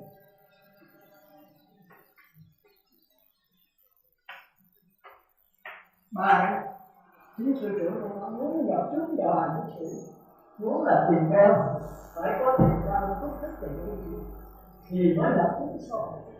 Bây giờ mới được gọi là bình, phải không? Mà bây giờ là tôi có thiện căn phúc đức như là cái gì mới được. Danh từ cái gì đó không giải thích được, danh từ thì cũng như không, danh từ không quan trọng. Nên tôi nói là ngôn ngữ trần gian là giả đất, đừng không đầy hai cuốn lẻ thôi, hiểu bằng chứ. Rồi tôi thì nói danh ngôn ngữ trần gian là giả tốt, tràn ngập vô lượng cuốn lẻ thôi. Thì khi mà đắc quả rồi danh từ rất ít rồi. Còn khi chưa đắc quả danh từ làm cho mình đắc dấu tên. Duy thức làm rất tốt nhất danh từ vô số mà chữ hát không. Nhưng mà khi mình nắm được duy thức thì sẽ danh từ rất là một thực tại có 7, 8, 9, 2, 30 cái gì. Nội cái ai lại gia thức nó có 7, 8, 9 tới. Một cái mặt ra thức 10 mấy 20 tới. Nhưng có đây tiếng Việt là cũng vậy. Tiếng Việt thấy có màu đen dầu đen thì kêu là dầu hạt. Ngựa đen thì kêu là lỗ ô. Nó không kêu ngựa đen. Mèo đen thì kêu là muốn. Đi đen kêu là đi không. Rồi cái nhìn lên từ đen nhìn ngựa. Con chó đen thì kêu là chó mực. Cái sóc đen ấy thì chúng ta thấy mỗi nhân từ chỉ riêng một cái thực thể. Thì ở đây cũng về trên duy thức nó rất quan trọng. Vì đây tôi giảng sơ rồi ha. Thiện căn tức là căn lành tức là người có chịu tôn, chịu thao thức, chịu hạ thủ công cô, rất tinh tấn, rất siêng năng với con người tu học. Có người vô đây ăn ngủ mà cái nhà tôi ăn đã tôi nằm ngủ. Ngày mai chết đi về đâu như vậy. Coi cái sự sống chết không ra gì hết. Ở đây có là tôi không thể. Tôi nói là thua rồi, không sợ không trả. Tôi nói cái gì làm biết là cái gì không làm cái gì sống chết rồi. Người đi rồi lần sanh khi ta ai khỏi chết, nhưng mà từ đâu đến đây để làm gì? Đã ăn rồi ngủ không sao? Ăn bột ngọt, ăn nướng cơm, ăn bột cho nó đã cái bụng này rồi nó khó chịu, nó buồn ngủ buồn bè. Rồi người đi rồi làm sao nó cho mình chết được cái gì đó? Mình sống mình phải làm cái gì? Chết rồi còn lại cái người không? Nhưng còn là cái người mà đứa đây nó ở đâu? Mình có thể điều khiển nó xuất ra cái ý muốn của mình. Và nếu xuất ra cái ý muốn là tương ưng hành pháp. Xuất ra không cho ý muốn là tốt tương ưng hành pháp. Cái là chuyện căn bản chất là người xuất ra bởi vì đức. Ở trong kinh nói gì thì ta xuất ra có 4 người. Hai người không có ta biết. Xuất ra gì bằng lãnh là nghèo. Xuất ra thì trốn nợ. Xuất ra thì trốn đến đền. Một con người xuất gia là ở ngoài là sao không nổi được đây mà. Chỉ có người biết tên cái xuất gia là gì có người là sao? Thì thầy nói là chắc chắn là có thiện căn. Thiện căn chúng tôi là tốt hơn. Còn phước đức là sao? Phước đức là vô trong chúng sống rất hòa hợp. Tất cả tùy theo nên cưới ai cũng mất mình đó. Thì cái này nó không định được. Theo cách gì là phước đức. Thì cái đó là phước đức của mình. Ai cũng nói mình, ai cũng chút mình. Còn nhân duyên là gì? Nhân duyên là giáo hội có tổ chức có chức giới là có nghĩa có nhân duyên như là cách mạng lên mấy chục năm rồi cho giới là mặc dù các hiện ra có rất nhiều mà không có giới là không có trò giới được. Chỉ có thiền 5-7 năm 9 người không bắt đầu làm gì dễ dàng để hiểu đạo Phật bây giờ cho tổ chức giới là. Thì nó có nhiều chị vô vào cái nhân duyên, cái chuyện nhân duyên không có 7-8 năm nó là thành ra chúng ta thấy thiện căn rất nhiều nhân duyên này. Sư trưởng nói mà đây có giả. Người đã sanh vốn dạy các vị nói đúng. Xá lợi Phật há chức căn là nhân duyên phước đức mà thành đạo pháp. Tôi cái nói là giờ thì con kinh nghe là thì thiện căn là người có thể chịu nhân Phật. Có người học chịu nhân Phật đó, là chết không chịu nhân Phật nên có gì gì đó. Cho những cái ác trà đến một cái đoàn của cái con thôi. Không. Bây giờ có những cái ra không, chỉ ra thì đi. Những một câu anh là 4 chữ. Và điều điều đó là những một câu 1.000. Mở một tiền là có 1.000, câu thì 1.000 rồi. 1 triệu có 1 triệu rồi. Một câu niệm niệm là 1 triệu rồi. Không là không có tiền sao. Mình có nhiều người học đi. Rồi phước đức. Tức là mình ghi hộ niệm cho người ta. Rồi ra hộ niệm nó rất lớn này. Thế mà có chuyện mình gặp có rồi niệm gọi như động tại đi là trong người nó hộ niệm. Mà một người giữ một giới 36 vị thành thì tôi tiên rồi 35 giới là 108 vị thành. Mà 100 mấy chục người thì cái định lực của phước tính lại. Thì người này có giảng sanh không giảng sanh. Mà đã giảng sanh cao rồi. Thì tôi thấy có người tôi sẽ nhìn ngoài sanh gì chung là cũng cho cái không diễn ra. Thì có phước đức. Nhân duyên là trong gia đình biết đạo giúp đỡ cho người sinh ra không chống đối. Mà gia đình chống đối là không giảng sanh. Thì tôi có kể câu chuyện của tôi là một người trẻ đẹp giỏi mà lại là trưởng ban trưởng tướng và lãnh một cái công trường của tổ 30 tuổi có điều kiện thấy trong công nhân. Thì bữa đó tôi ra cũng đó tôi là xuống chân. Thì con ra tôi đổi vô nhà của họ cái công trường vô thì tỉnh dậy đó thì phá tội. Thì chết rồi đó, tỉnh dậy, chết rồi. Tỉnh dậy thì con không nói được. Thì vô cái nhà nó kêu một bài đó. Anh điện thoại cho ba hội điện đến hội điện rất đây. Thì ông bảo cái này đã đi ra. Đây cái gì? Thì có nhìn thấy rõ này. Thì có điện thoại thì lấy cho người hội điện đó. Thì ông bạn thấy vậy đó, sắp sửa chết vợ rồi, sắp sửa chết rồi, điện cho cha mẹ ông mẹ cha mẹ ông. Con gái không nghe thì có gì nữa là. Thì ba hội điện tới một con mấy chuyện rồi. Thì giảm lên chắc chắn rồi. Có một con mấy của người hội điện, có người tới mà khổ lại là lúc năm hội điện khổ lái thị thì rất rõ. Thành ra bị ca có phước đức. đến rất là nhưng kẹt lên chỉ tới trình diện cho 50-60 người trong em cha mẹ nội các con như nào có thương không? Con gái là kêu mẹ ơi mẹ mình phải bỏ con và con phải hỏi người kia thì nó tốt chuyện cho nó và mình hội người kia mình phải đây là cảm nhận con nghe cũng rất là người ta có quyền của người là cha mẹ của người có con cái người ta có bà con người cháu người thì ta có quyền tuổi vào đâu người phải đi hỏi nhà là nó nói chết luôn ba hội niệm yêu hiểu ra gì thì con đại học nói chết thì nói ra 8 tiếng là hồi nữa giảng sanh xuống xuất sanh thành các hiện ca thì có phúc đức thì có mà nhân duyên lại là chướng ngại 2 tiếng 3 tiếng 7 tiếng 10 tiếng ông nào mà nghĩ nào ngồi lâu từ nào thì ra hết trong yên lặng là vô sinh kiến mình sẽ thấy rõ hơn nhưng mà sống được cái nó là việc khác đó. Tôi đừng nhờ đứng giảng gì là tôi nhờ tôi ngồi đâu nhưng mà sống được như cái hiểu biết bởi vì dân tư để tu thì muốn tu là phải ngồi thiền đâu thì mới thấy được các có cái chuyển biến luôn đấy rồi bây giờ đem cái pháp thân người ta sống như cái tư suy nghĩ của mình cái nghiền ngẫm của mình trời ơi phải nói hết trời ơi vì cái tập thiết của mình từ xưa giờ tham sân si dấu bất không nó cứ nổi lên nó che hoài và thành ra cái thứ hai đó là cái dòng nước thì chúng ta thấy cái bản nhỏ quá thôi ở dưới tôi cái bản gấp rồi cái này bản nhỏ quá rồi tôi học sư phạm mình là cái bản gấp 5-7-8 lần như này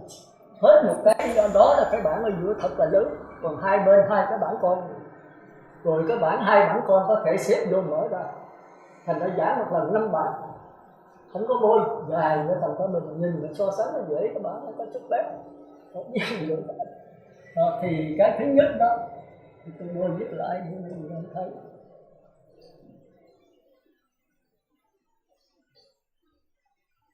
thì cái thứ nhất đó là sống ác chuyển thành sống thiện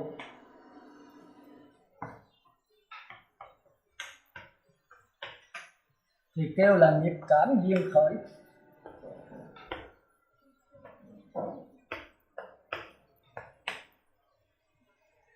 còn từ sống thiện mà đi qua dòng nước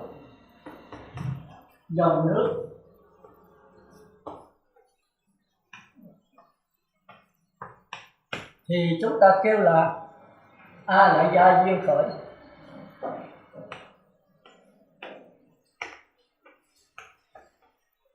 thì đây đó là chân dòng vào không gian biến mất, không gian bị quá giải vào thời gian thành ra những cái xấu là biến mất hết chỉ hiện ra cái dòng nước thôi mà dòng nước là rất lặng không có tới mà không có tới thì không có sanh vào nữa chết đây là thế giới của tịnh độ đây là thế giới của quý độ chúng ta phải hiểu cho nó thì cái thế giới này chỉ có nhập lưu nhất dẫn lai bất lai mới đạt được thôi thành ra nó có đấy thành ra cái pháp tu phải khác hết không có bổn sư không có pháp môn không có thời gian không có không gian không có từ từ không có đai không có cải sửa mà chỉ là sự nhận lại thôi nhận lại là ngay trong cái lượng sống này sống mà nó muốn tồn tại nó phải nương vào dòng nước thành ra nương vào sống người ta nhận được người ta nhận cho nó cải sửa nhận lại cái dòng nước rồi nương vào dòng nước thì sống mới phát hiện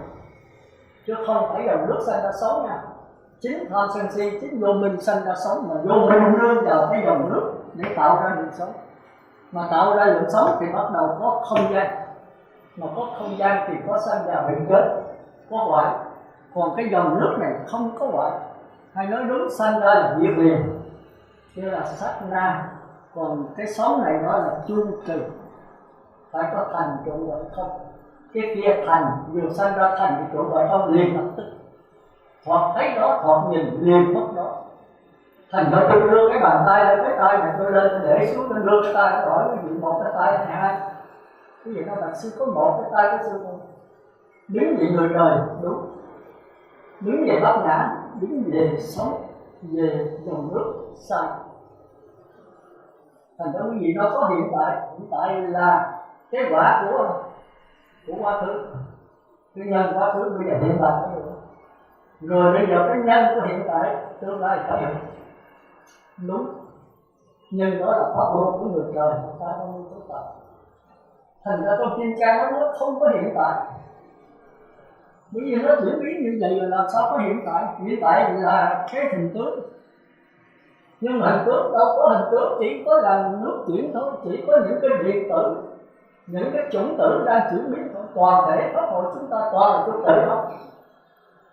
Thì làm gì có hiện tại, làm gì có quá khứ, làm gì có gì đây. Tôi nói quá khứ là quá khứ nó thành hiện tại, tôi nói hiện tại nó thành quá khứ, tôi nói tương lai nó thành hiện tại. Thành ra quá khứ tâm bất khả đắc, hiện tại tâm bất khả đắc, vị lai tâm bất khả đắc. Chúng ta phải học cái bài kinh câu trước khi đọc cái đầu tôn rồi xong. Nếu quá khứ là cái gì? Nếu ai biết chấp có biết mình, quá khứ cái gì đó rồi quá khứ rồi. Tâm bất khả đắc, hiện tại bất khả đắc, vị lai bất khả đắc. Cái tâm đã biết nhiều quá, đốn thành quá khứ là chạy xa lạc loạn. Cái tâm vừa biết đương nay và hiện tại thì tên hiện tại nào hay thế nào. Cái tâm chưa biết về sau, vị lai chẳng có ước ao chi mà, thì nó ngược với cái sống này. Cái sống này có quá khứ, có hiện tại, có vị lai, mình tập trung vào hiện tại. Còn cái pháp môn kia là quá khứ không có, hiện tại vị lai không có, hiện tại phải quán chiếu thấy nó là sát na, kêu là hiện tiền.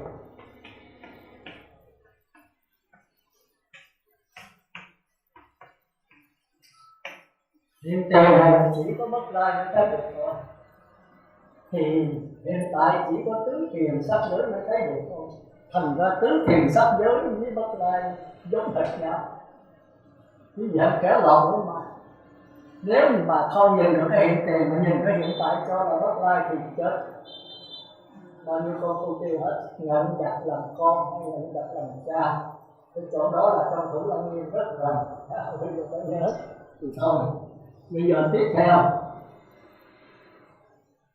thì dòng nước ở lại giờ thì chúng ta thấy tất cả những cái pháp tu ở dưới này bỏ hết. Thành ra chúng ta rất là khó.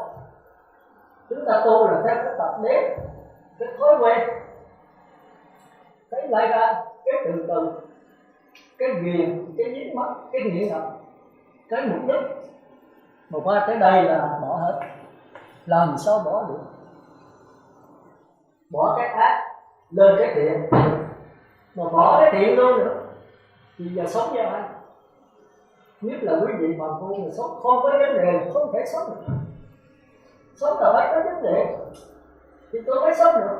Tôi sống là tôi sống với cái gì, thấy là thấy cái gì, cảm giác là cảm giác cái gì, mà suy nghĩ là suy nghĩ vấn đề gì.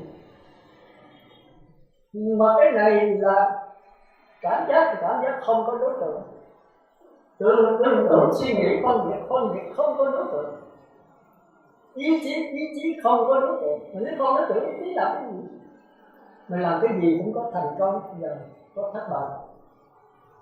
Mà thành công thì mừng, tham, thất bại thì buồn, sợ. Mà nếu không có quá khứ còn hiện tại không vị lai thì thành công cũng cái gì là mộng thôi. Thành công rồi nó qua, thất bại rồi nó cũng qua, tất cả đều qua đi, không có cái gì, chỉ có cái dòng nước A Lại Gia thôi, chỉ có hiện tiền sát na sanh diệt thôi. Thì làm gì có đau khổ, làm gì có đầu thai. Chúng ta thấy đầu Phật nó sáng tỏ trong đó, Rồi khi cái dòng nước này nó chảy chậm thì kêu là dung phong. Cái này khi khác nhau thì có lẽ là năm buổi khác thì chúng tôi sẽ có những gì tôi giảng cho chị, chứ bây giờ không thể nói hết. Từ giờ nó có một chút xíu thì tôi muốn giảng cho quý vị nắm cái khái niệm. Khi nó chuyển biến chậm nhất thì đó là cái dòng nước thì kêu là dung phong. Khi khác phải có nhân duyên tôi giảng lại đi sâu hơn. Còn khi nó chuyển biến nhanh, quá nhanh, thì mình thấy cái dòng nước này có lúc là dòng nước, có nước là hào quang. Thành ra kêu là le lối chiếu soi nó chặt trời. Nó chảy nhanh quá, có lúc mình thấy cái dòng nước, có lúc mình thấy trên cái mặt nước là cái vùng hào quang, rồi lại là dòng nước, rồi lại là hào quang. Thành ra chập chờn, chúng ta kêu là le lói chiếu soi. Cái này là mặt trăng thứ hai đó, trong kinh Thủ Lăng Nghiêm. Rồi cái này thì trong kinh không có, trong kinh mặt trăng thứ ba, cái này tôi đặt ra, tôi vừa rồi đó thôi.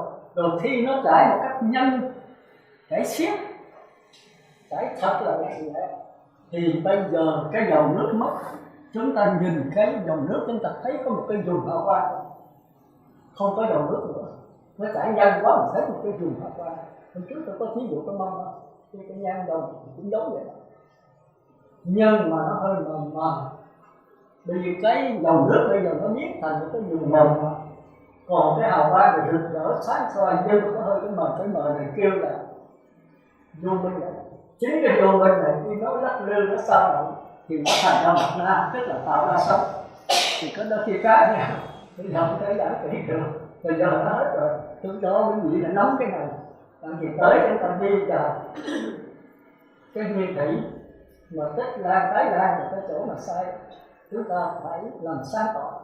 Rồi tới cái con đường chỉ hóa nó rất là hay, rất là độc đáo. Quý vị sẽ không thấy cái chỗ sơ ở cái đó nếu quý vị không nắm những gì thức, nhất là quý vị không đạt cái kinh gì của vậy đó. Họ hỏi là nhưng nếu không có đạt không nên đọc nha, thì nào sơ cơ đọc nó là con dâu bé đấy. Để nó cắt đồ ăn thì cắt hết rồi nó cắt xương quý vị là cắt lũng cái xương đó. Cái thứ hai nữa là Thích Nam Được Ti, nhưng mà Ti như vậy là cái một. Một số là tôi rất ghét Thích Nam Được Ti, ông bắt hết tất cả con người, bắt hết tất cả đạo sư. Thành ra có nhiều vị hòa thượng ở đây cũng ghét, không thích cái nào được. Nhưng mà khi mà đọc cho sâu, nhất là con đường đào hiển sinh của Trúc Thiên Dịch đọc đó, thì mà thấy ổng như vậy năng giống thật, mình thấy ổng như Bồ Đề Đạt Ma giống thật, thấy ổng như vậy năng giống thật. Nghĩa là trước đây chúng ta viết hai câu: có niết bàn, có bất tử, không có con đường nào đi đến bất tử hết, vì tất cả mọi con đường đều là bất tử. Không có chấp nhận từ lai ra, không có chấp nhận pháp môn, tất cả pháp môn đều phải gạt bỏ hết. Thì cái này thượng căn tu mới nổi, thần phàm tu như tôi làm sao tu cái nổi. Thành ra cái thần tú nói có niết bàn, có bất tử, có con đường đi đến bất tử. Nhưng mà niết bàn bất tử không phải là kết quả của con đường. Đi tới cái chỗ mút xào rồi phải nhảy, tức là cái thức phải trong sáng thiên ngoại đạo, phải đi cái niệm thiền rồi có thực hiện cái thức chỉ dẫn cho mình nhảy đâu, nhảy vào quá khứ như cái mộng cũ hát tàn, nhảy vào tương lai cái mộng mới nhân dơ, mở vào hiện tại không có nữa. Nhảy vào đâu? Nhảy vào cái hiện tiền. Hãy thấy cái hiện tại chu kỳ này, cái sát na nằm ngay trong đó. Hãy thấy cái sanh tử, có cái bất tử nằm trong đó. Hãy thấy cái sai biệt, có cái vô sai biệt nằm ngay trong đó. Thì cái này khó mà đi vào. Thì tôi thấy có Thủ Lăng Nghiêm là ví dụ sáng tỏ nhất. Hôm trước tôi có nói lại, tôi có nói cái thấy. Thì cái thấy này không ai giải được nữa. Mà không có từ không nói đây, quý vị nói là xin nói đó là con không thấy. Con có bộ pháp, con nói có bộ pháp không có thì con nói không có. Thì đúng. Còn có bộ pháp thì con thấy, mà không có bộ pháp thì con không thấy. Mà sư nói là có bộ pháp con thấy, mà không bộ pháp vẫn thấy. Cái này con không hiểu. Không hiểu thì thôi, làm gì được đó. Chứ tôi không thể làm là tôi như cái thấy này hết trơn. Cái thấy này phải tu pháp môn gì, sư Tịnh Độ hay tứ niệm xứ hay lai ra hay từ hay có bổn sư hay có Phật đến dạy cô cái thấy này. Không có một người nào xen vào đó. Hoặc là quý vị thấy một pháp mà mất một pháp thì vẫn thấy không có cuộc thấy. Thì cái thấy này là quý vị qua mất lại. Bây giờ làm sao được đấy? Chứ gì đó con không hiểu thì thôi. Thì vậy là với cái Đa Liệt Trì với mấy ông tổ Bồ Đạt Ma là đi thẳng như vậy. Chúng ta coi lợi Bồ Đạt Ma là lương đỡ đế là đi thẳng. Lương đỡ đế rất là kích động Bồ Đạt Ma, do chí phần thiền sư đến. Đây là Bồ Tát Đại Sĩ Quan Âm Hoa Thông, nhưng là ông ra tới ngoài biển ông thích có. Tới trường hợp một cái đối chọi, một cái mà Đạt Ma đi thẳng qua, ông không nghĩ gì hết. Tổng từ lên tới giờ tổng kết hơn 72 cảnh chùa, độ hơn 3.000 tăng, ăn mặc ở bệnh tổng lo hết, không vô mà. Như vậy tổng có trí huệ gì, có công đức gì hết. Từ Đạt Ma tánh có công đức gì hết. Xuất thẳng à. Ông nói vậy đó, cái đó là cái gì? Cái đó là phước báo hữu lậu, có hưởng thì có hết. Phước báo nhân thiên hữu lậu, có hưởng thì có hết, không phải là trí tuệ. Ông nói gì chứ Ngài thấy đệ nhất nghĩa thấy đấy, tức là Phật tánh này. Tôi cũng biết Phật tánh, tôi học trí phân thiền sư là đã rõ ra hán rồi, lại tôi là vua, tôi học hỏi, tôi biết đệ nhất nghĩa thánh đế. Vậy thì đệ nhất nghĩa thánh đế, ông nói quét nhiên cho thánh, không có mất gì, không có thánh đế gì đâu, chết rồi. Ông mới thích, ông mới hỏi vì chắc ai đứng trước mặt tổng này. Ngài không phải là thánh, tổng không phải là toàn sao? Ngài là biết nữa thánh đế đó là không? Thì là không biết. Đó. Không biết tức là biết tất cả tức là không biết gì hết. Được cái đế làm sao nắm được cái đó. Bây giờ giải thích làm sao? Hoặc là Ngài hiểu hoặc là Ngài không hiểu, thế đó Ngài không hiểu thì Ngài như vậy. Thế tôi không làm thế nào cho Ngài hiểu, nếu càng cơ Ngài chín mùi rồi, cái sự bất mãn này cứ cùng tột rồi, Ngài nhận được cái bất tử thì Ngài hiểu được. Còn ca cơ chưa chín mùi thì lớn hơn nữa, có vậy thôi. Thì thế nào cũng thẳng vậy á. Thì tổ Việt Nam cũng thẳng vậy. Ai mà cần cái gậy tin đến tôi, nói chúng sanh đâu có phải ai cũng như là trên cơ cao như vậy mà vô nghe Ngài giảng thì nhận được bất tử đâu. Thì Ngài không phải cho cái này, nó những người là cần cái này đừng đến tôi. Người nào tới tôi là người đó tới chịu chơi, đánh cái dòng giảng bài cuối cùng vấn đề sơ tử. Một là thành Phật, hai là thành hóa. Chúng ta phải có căn bản dụng mới nhận được Phật tâm. Mà đây những gì nhát quá, chúng ta không dám đánh giảng bài cuối cùng, làm biến quá, không chịu thao thức. Vị sư trưởng nói là phải thức nhiều ngủ ấy, vì ngủ quá là nhiều. Ăn nào bột ngọt, ai làm nấm mèo, bữa nay tôi thấy đem cho tôi nấm mèo bột ngọt bột đó. Tôi thân thể bây giờ sao chịu nổi, ăn vô nó buồn ngủ chết ngọt, rồi cho tôi gục hết. Gục năm này qua năm khác rồi, cuối cùng thì sanh tử nó đến, đi đâu? Sanh không biết từ đâu đến, bây giờ sống để làm cái gì? Còn chết đi về đâu? Cái linh hồn phải ra sao mình đứng đây, cái thần thức mình ở đâu? Mình có thể điều khiển thần thức đầu thai cái ý muốn được không? Một cái đó không phải đạo Phật. Mình có thể điều khiển thần thức chấm dứt đầu thai được không? Chấm dứt sanh tử lang thang được không? Đức Phật trả lời được, nhưng mà phải qua bát nhã. Thì thôi giờ chúng ta trở lại. Thì tôi nói đó, thì cái dòng nước biển này khi mà nó chảy thành tóc, thì cái này trên Vũ Lăng Nghiêm dùng danh từ rất là hay. Tóc là cái dòng tóc mà thành tức là ngắt, thành biến mà. Nhưng nó chảy thành tóc thì chúng ta không còn thấy cái hào quang mà hoàn toàn là một cái hào quang rực rỡ nguyên nguyên, sáng suốt hoàn toàn. Thì đó kêu là nước chứ không có dòng nữa. Thành ra là đứng lặng mà bất biến. Hồi nãy này mà đứng lặng mà chuyển biến, nha, đứng lặng mà bất biến. Thành ra có ba cái này sao động mà chuyển biến thì kêu là niệm cảm duyên khởi. Còn đứng lặng mà chuyển biến, động chơi và hộ, đó là A Lại Gia duyên khởi. Còn nước nó đứng lặng mà bất biến kêu là Chân Như duyên khởi. Thì cái này là 4 đường ác, 4 đường thiện. Cái này là nhập lưu, nhất dẫn lai, bất lai, ba thánh. Nhưng mà thánh còn linh hồn, thành ra kêu là thánh hữu học. Còn cái này thánh mà chấm dứt linh hồn kêu là thánh vô học. Ví dụ cái học kinh cái gì biết mà, không phải giảng nữa. Còn khi mà đến nước rồi là hết rồi. Thành ra cái ác này chuyên vào cái sự cải sửa thì trở thành cái thiện. Cái thiện rồi thì phải nhận lợi cái ác, cái thiện đều là dòng nước hết. Vì thiện ác cái xấu này, xấu ác, xấu thiện thì không phải nương vào dòng nước này thôi. thành ra nương vào cái ác cái thiện mà ta nhận lại cái dòng nước, chứ không có cải sửa. Làm sao mà cải sửa thì có thể cái ác là xả sửa thành cái thiện, rồi cái thiện cải sửa thiện hơn nữa, hoặc là nếu không đúng là đi trở lại ác là cứ lẫn lộn hoài. Cải sửa là như vậy, bỏ cái xiềng sắt xiềng cây qua xiềng vàng, bỏ xiềng vàng qua xiềng kim cang. Còn cái nhận lại này là không có pháp môn. Ngay cái dòng nước, ngay cái sóng ác là quý vị nhận cái dòng nước trong đó. Mình nhận ở đâu? Ngay bây giờ tại đây, không pháp môn, không đạo sư, không lấy lại. Thành ra bác đạo sư có nhiều gì không chịu. Nhưng mà thật sự thì Đức Phật cũng nói, do Ngài tự ngộ không thầy chỉ dạy. Mình tưởng là Đức Phật mới vậy mình cũng dạy tốt. Nhưng mà đi đến cái chỗ đó là do mình tự ngộ không thầy chỉ dạy. Một Phật tất cả không thể dạy mình thế.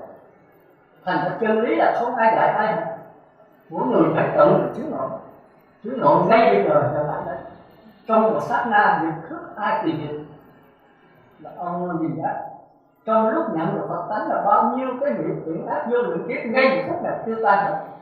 Nhược tương động lửa cuồng chúng sanh tự chiêu bằng việc cần xa tiếp. Nếu ta nói dối ta xin chịu tội các thứ vì muốn được.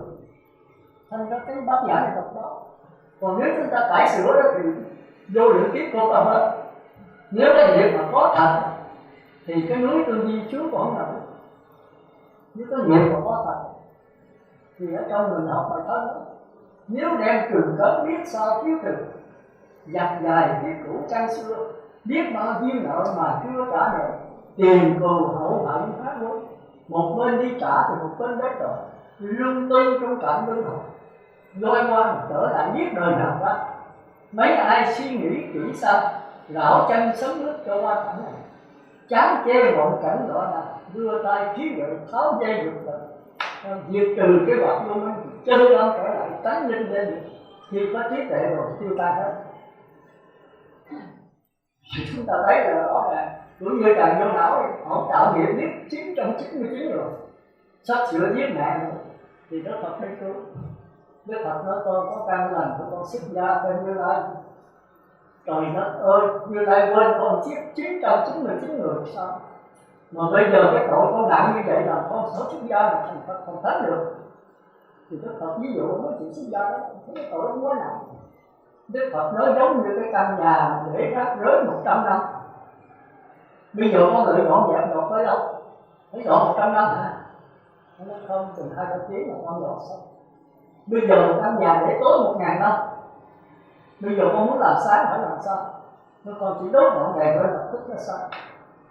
Thì Đức Phật nói cái rác lớn cái căn nhà tối nó giống như vô minh và phiền não của con. Con nhảy 100 năm, 1000 năm. Bây giờ con lấy ngọn đèn trí tuệ vô thì lập tức phiền não tiêu tan hết. Như vậy nó gọi là bát nhã. Thành ra tôi tự nghiệp cái việc phải làm sao ngay cái này phải nhập luôn. Tức là vào dòng đó. Chứ ví dụ thế tôi làm rã theo cái lượng sống ác, sống thiện cải sửa qua thì quý vị chết. Nha, thì tôi giờ chúng ta trở lại thấy bên Nam Tông là hướng trở đi trở luôn. Nói là Vipassana là của Phật Minh Sắc Tuệ. Minh Sắc tuy cũng nhận hết rồi. Thì có nhân viên gặp nhau tôi sẽ đem những cái bài kinh tôi đem theo đó của Minh Sắc Tuệ, của dây kết rồi. Thì chúng ta lấy cái nguyên danh đó, rồi chúng ta mới làm sáng tỏ được. Chứ tôi nói là tôi nói dốc, mà in ra sách mình có quyền phải bên dốc. Rồi tới gọi là nước hạnh, tới gọi là đến tự. Đây là bác nhã ghi thẳng. Phương pháp đối trị.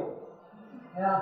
Sơ tiền nhị tiền tam tiền là quán vô thường vô ngã khổ đau. Đây là tam pháp tánh của đạo. Tôi nói là phải của đạo. Đức Phật đã dạy. Tôi ví dụ lại. Thì Đức Phật dạy nhưng mà đã sống người trời. Để có nói để chúng ta sợ, chúng ta tiến qua rồi. Rồi tới vào biết hạnh thì hay hơn.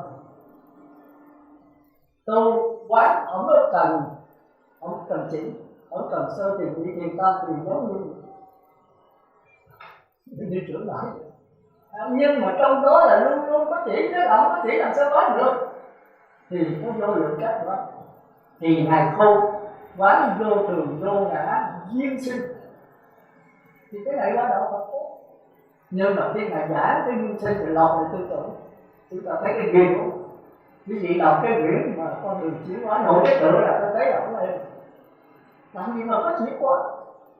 Chuyển hóa là người muốn người ác lên, chuyển hóa thành muốn người thiện thành trở thành. Mà trở thành không phải là bác nhã. Con đường tức là nhận ngay trong đó, đương xứ tức giận.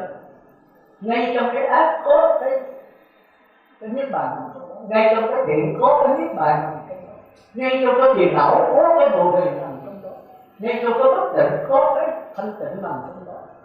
Đạo Phật là đâu? Mà bất tịnh hay phiền ai là niết bàn hay chỉ có một thôi. Nhưng mà nhiều phương diện là nó phải nói vậy. Thành ra thường lạc ngã tịnh thật ra có một. Đừng mà đứng nhiều phương diện vô thường thì nó là thường thì cũng có đó thôi. Đứng nhiều phương diện vô ngã thì nó là ngã. Đứng nhiều phương diện thất tịnh thì nó là thanh tịnh. Nhưng mình tưởng có 3-4 cái nước bàn, có một cái. Cái luồng điện có một. Một đốt do nó điện nó cho ánh sáng, đốt vào cũng nó cho sức nóng, đốt vào bán nó qua. Có bao nhiêu thứ điện đó. Một đó. Nhưng mà tại sao vấn đề có ánh sáng? Ánh sáng là do gì? Do điện. Hoặc máy quay là do gì? Do điện. Ủi nóng là do gì? Do điện. Tủ lạnh cho nước đá là do gì? Do điện. Nhưng đứng về phương diện mà Phật cách có một. Đứng về phương diện tác dụng thì khác nhau, vấn đề nó cho ánh sáng. Hoặc máy nó do xích máy. Thì nó khác nhau, tác dụng khác nhau, cho nên nó khác nhau. Thì chỉ có nói được không gắn nhau. Thì tới là chút nữa rồi chúng ta không biết có gặp nhau nữa hay không đó. Thì tùy. Nếu gặp nhau là phải trả bài thôi. Còn không là không gặp nữa. Thì tôi vợ tánh tôi là nó hơi khó thôi đó. Chứ tôi nói mà cũng chết bò những việc con chú ý không gì nữa thì nghĩ thôi. Nghe không? Chút nữa tôi cho mấy câu hỏi nhau tôi đi về trong năm tới. Nếu mà có tha thiết thì tôi cũng biết tha. Còn không thì hơn nữa. Thì tôi xuống đây là một. Tôi thấy là tôi cố gắng từng nhận hết sức tôi không có đắc quả. Thành ra tôi cố gắng hết cái sức tất cả nhưng thôi. Mà quý vị không hiểu là có lỗi hay không. Tôi không có thấy tôi cái lý. Mà không biết tôi cái lý giảng là cái gì nữa. Thì tôi nghĩ cho nó phải. Kể như vậy tôi quý vị rất là sợ trả bài.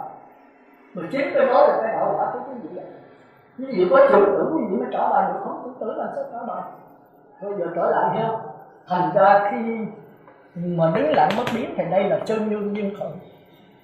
Mà đại thừa chưa chịu mình ở đó, Đức Phật chưa chịu mình ở chỗ đó. Vừa chân như duyên khởi là quá thành dụng, không phải là bảo sở. Bảo sở là phải là biển, chứ không phải là nước. Mà biển là gì? Biển là có nước, có dòng nước, có sóng thiện, có sóng ác. Nhưng mà luôn luôn vẫn là nước. Nó vẫn đứng lặng bất biến. Nhưng mà nó vẫn tùy duyên. Tùy duyên mà vẫn đứng lặng bất biến. Thành ra nói Phật là không có nhân quả là sao? Phật phi nhân quả mà thị hiện nhân quả vậy vậy. Phật phi nghiệp mà vẫn thị hiện nghiệp vậy vậy.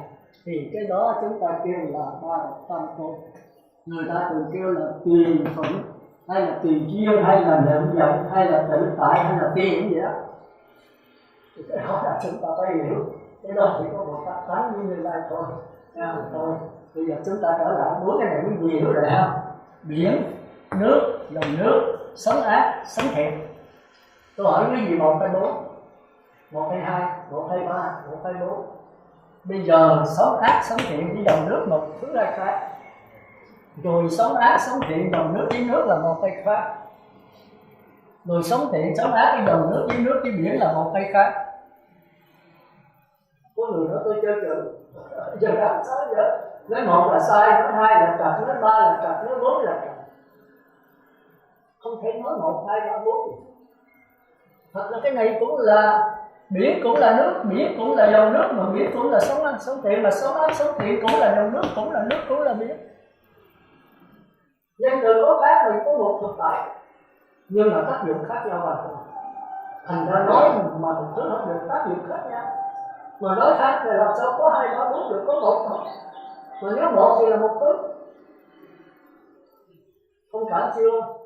Nói cái này á, thì tới chút nữa tôi cho ra bài cái này đâu, vì tôi nói là cái tôi á. Mình nói cái điểm là cái gì? Hả? Cái điểm ở kia đi có tình nhân duyên khởi, cái điểm là cái gì? Không có gì. Pháp giới duyên khởi. Điểm này là pháp giới duyên khởi. Rồi cái này là chân như duyên khởi. Pháp giới duyên khởi là bao trùm chân như già, a lại gia, là niệm cả duyên khởi, nó không là gì hết mà nó là tất cả. Thành ra Như Lai nói là cái gì là sai thì nó không là cái gì là sai. Như Lai là nắm được A La Hán rồi, tức là chân như là từ đó có nhưng bao giờ nó cũng vậy, nó không bao giờ mất, thì Như Lai mới trở về tiền thuận. Mà A La Hán không có tiền thuận. Tiền thuận chúng ta thường kêu danh từ là Thác Bồ Đề Phật. A La Hán có nhiệm giáo pháp Bồ Đề Phật, không dám đi giáo pháp, nằm ở cái niết bàn thực tịnh trong đó, phái quá hết trong đó. Rồi Như Lai kêu ra nói chúng sanh không có thật như vậy. Đâu có người độ, không có người độ là không có pháp môn độ, không có người chửi, không có tôi bị chửi là độ cái gì? Như Lai nói được. Nhưng mà ông thấy vậy chúng sanh ông thấy như không? Ông là thầy giáo, ông thấy chúng sanh nhiều của ông ấy. Ông thấy là đâu có ai độ ai, tâm linh không tịch. Nhưng mà chúng sanh nó đâu thấy như ông phải độ nó, ông kéo về tâm linh không tịch như ông mới nghĩ được. Thành ra phải trở lại. Trở lại làm bộ sân, làm bộ giận. Đó, mà mình bây giờ làm bộ cái sân thiệt á, nó phải giận thấy không? Còn người ta làm bộ, người ta giữ được cái nước, nó bất biết. Thì cái đó kêu là tùy duyên hay là tùy thiện. Thì thôi cái đó quá cao. Bây giờ xong chưa, cái này tôi vội bỏ. Bây giờ chúng ta dẫn ra cái khác nữa. Cái gì tôi là biết đọc á. Mình nhớ rồi, ví dụ phải dám so sánh với động não thôi. Và tôi là phải cùng nhau làm việc thôi. Tôi đã, ngay bữa đầu tôi đã nói rồi. Tôi xuống đây là cùng trao đổi với nhau, cùng làm việc với nhau. Cái gì để mình tôi đọc nghĩa này thôi là cái gì vậy? Mình cứ đọc nghĩa là của tôi. Rồi ví dụ trao đổi tôi là cái gì phải suy nghĩ, dân là phải tin. Còn cái tôi thì tôi xin tôi khi cả, tôi cũng chưa tôi được đâu. Nhưng mà tôi đó thì tôi hơn cái gì? Thì tôi ở không. Tôi ngồi tôi nghiền ngẫm, tôi chỉ có cái thiền định thôi. Tôi rất khoái thiền định. Thiền định của tôi là 6-7 tiếng, 7-8 tiếng. Thì trong tiếng lặng cái gì sẽ tới cả lần đó. Bây giờ không có thầy thì làm sao? Phật thì đã chết rồi. Mà A La Hán thì làm sao biết gì đó là A La Hán? Nếu biết thì quý vị cũng là A La Hán, thì cũng biết A La Hán. Thành ra nó chết. Thành ra mấy vị tiền sư ra phải lại bắt. Đi tìm thầy A La Hán. Ông làm sao biết ai là A La Hán? Nó biết chưa? Ông coi ông biết. Nếu ông biết thì ông phải tương đương với A La Hán. Mà ông tương đương A La Hán, ông đi tìm A La Hán làm cái gì? Còn ông nói ngu si quá, ông phải tìm Phật A La Hán. Mà với cái ngu si ông thì ông tìm được một vị A La Hán giả, A La Hán ngu si ông. Đồng thanh thì tương. Thành ra bên đó giả có nhiều cái độc đó. Thành ra tôi nhớ nhị tổ này nó có kinh và có chân lý không?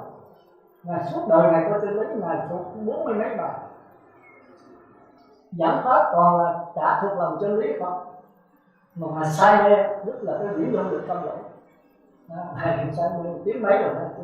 Thì hôm đó tôi kể sơ là bên Phật giáo thống nhất hết nhà cháu thì nhiều cái Phật của Sơn Lôi và Tăng gì đó rồi vô hết mới là một nhau thống nhất. Thì có Tăng thống, có Tăng thống, ban chủ trị sự gì đó. Thì lúc đó tôi nghe hành động thì mấy vị trưởng đoàn 6 đoàn mới xuống thỉnh vì tổ đặt đấy. Bây giờ Phật giáo người ta thống nhất hết rồi, còn mình tới 6 đoàn chưa có thống nhất gì hết. Thỉnh thượng tọa đó kêu là thượng tọa, chưa có là thượng tọa rồi. Những thượng tọa về làm tăng thống, tụi con bầu hết rồi. Thượng tọa làm tăng thống, đức tri sự làm phó tăng thống, tuy nhiên làm cổng tri sự. Rồi ai nữa dài mấy ông trưởng đoàn cũng làm rất lớn hết. Thượng tọa nhân gì là có ích lợi gì? Đại khái ích lợi nhiều trong ngồi để chứng minh cho cả ngàn tăng lý rồi phải nào thuyết pháp gì gặp giống như bên Phật giáo người ta thống nhất hết. Thì ngài cái hay của ngài ngồi để lắng nghe, ngài không nói gì. Nói rồi ta tiếng một trình mà hết cái bầu cử của quý vị đó, ai là cái gì ngài là lớn nhất. Thì ngài là suy tưởng truyền lại là thượng tọa. Thì ngài phải làm tăng thống, tụi con có cái niềm tin thì Phật giáo mình phải khớp chữ nó thống nhất, mới so ra với bên Bắc Tông được. Rồi cũng nói rất dài. Thì nói thế nào? Rồi bạch lần thứ 2, thứ 3 cái ngày tuyệt cười. Ngài nói sao biết không? Tôi thấy là ngài học có ấy ngồi thiền không mà ngài hiểu có nghĩa đấy. Có nghĩa có ngài tự chính. Ngài nói bên Phật giáo người ta thống nhất là vậy. Người ta 8-9 tông phái, nào Bổ Sơn Môn, nào Dục Hòa Tăng, nào Tất Tông, nào đủ thứ hết. Người ta chia rẽ, người ta thống nhất. Còn Tôn Giêsu chia rẽ hồi nào? Có chia rẽ có thống nhất rồi là không chia rẽ thống nhất cái gì? thì sư trưởng đưa ra một cái pháp hành đạo, một cái pháp từ sư, thì sư trưởng xét có là sư chưa có hành đạo. Bây giờ sư về sư dẫn hành đạo với tôi là không biết có gì đâu. Tôi với sư có chia rẽ mà nào không? Nếu có chia rẽ thì bây giờ mới thống nhất, mà đã không chia rẽ có biết cái gì? Cô như vậy đi. Mình thấy là nói ở đây tôi ngồi tôi nghĩ tất rồi. Tôi nói gì tổ không từng coi kinh. Mà ngày nói còn bác nhã. Có chia rẽ mới có thống nhất, mà tôi sư không chia rẽ đấy thì không biết. Có nắm thì bây giờ mới có buông. Mà đã không nắm buông là buông cái gì? Có nắm đâu mà buông, tôi từ đầu giờ tôi không nắm, thì phải là biết tôi buông cái gì? Mà nếu tôi đã nắm rồi thì tôi phải buông rồi. Chúng ta phải để ý cái bác nhã sâu sắc như vậy, chút nữa chúng ta sẽ thấy mấy vị thiền sư cũng làm chỗ đó. Trước tôi đã nói biết vọng không theo, đã biết vọng rồi mà còn không theo, thì đã có theo rồi bây giờ mới không theo, rồi không theo là tôi tin tưởng nữa rồi. Nó chúng ta thấy là cái lớp giả độc đó, vì không nói kiểu đó là quý vị không thấy cái sai. Mà nếu sai một ly là quý vị đi ngàn rồi, quý vị lọt mũi ma trở lại 4 đường lát 4 đường. Thôi giờ chúng ta trở lại giờ ngồi ha.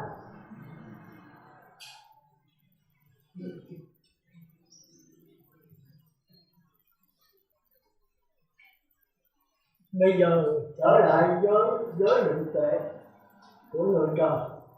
Biết đầu với tôi chút nha.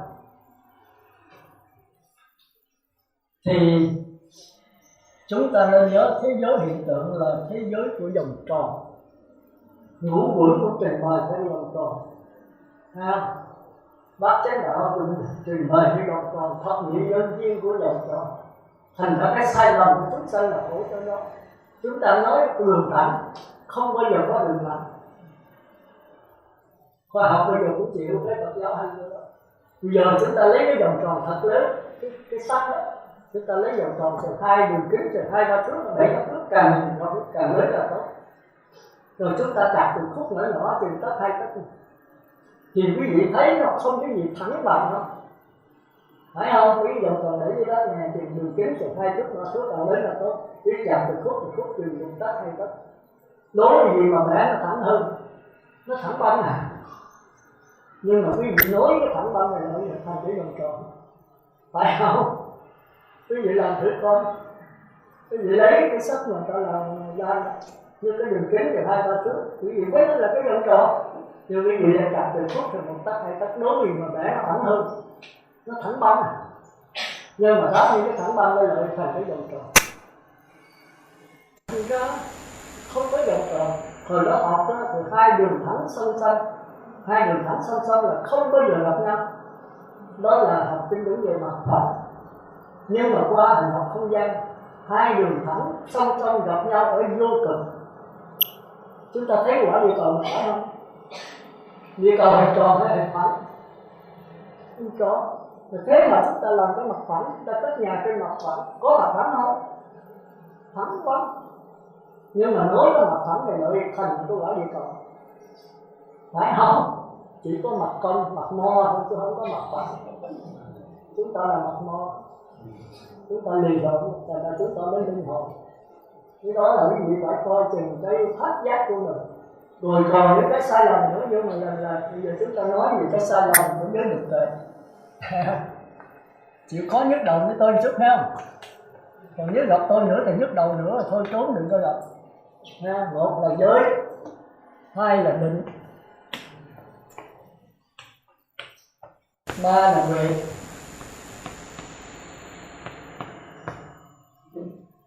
Thì giới là thuộc về sắc thân, 5 giới 5 hành.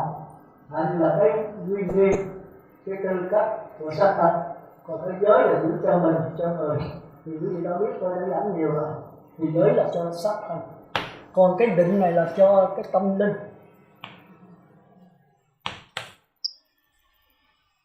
Thì có 2 cách. Một đó là chỉ, 2 là quán. Chúng ta giảng rồi, chỉ là đè xuống, tầm sát hỷ là định định xả. Thì đó là định. Còn quán là huệ. Quán các pháp là duyên khởi, là vô thường vô ngã của đâu. Đó là pháp quán của bên Nam Tông. Như vậy nếu quán cái quán đó là huệ, thì vô thường, vô ngã, khổ. Thì chúng ta thấy đây là thế giới có hiện tượng chúng ta đang sống như vậy.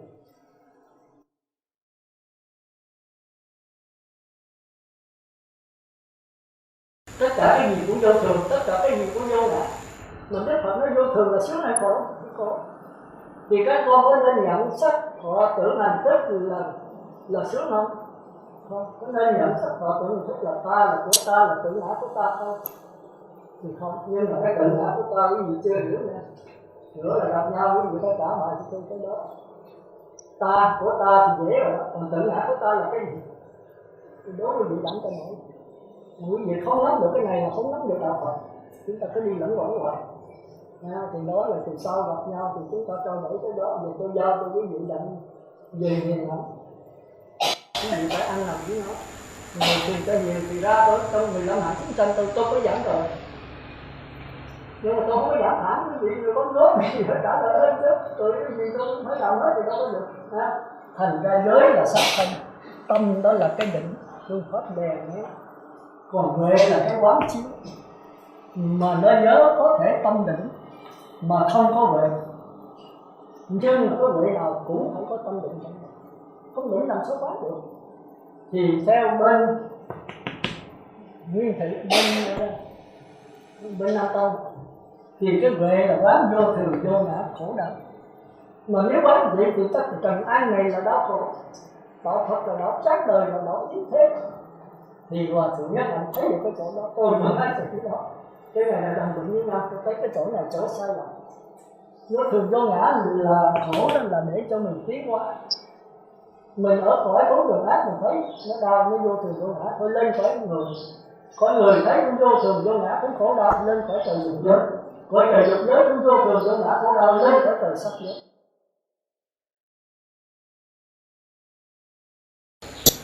Rồi sắc giới lên cõi trời vô sắc. Rồi chạy hoài chạy tới vô sự sớm thì giống như là A-la-hán. Nhưng mà biết là lộn, chạy lên tới thiên tri tử. Tương tự như là nhưng cũng biết là lộn, chạy đi đâu.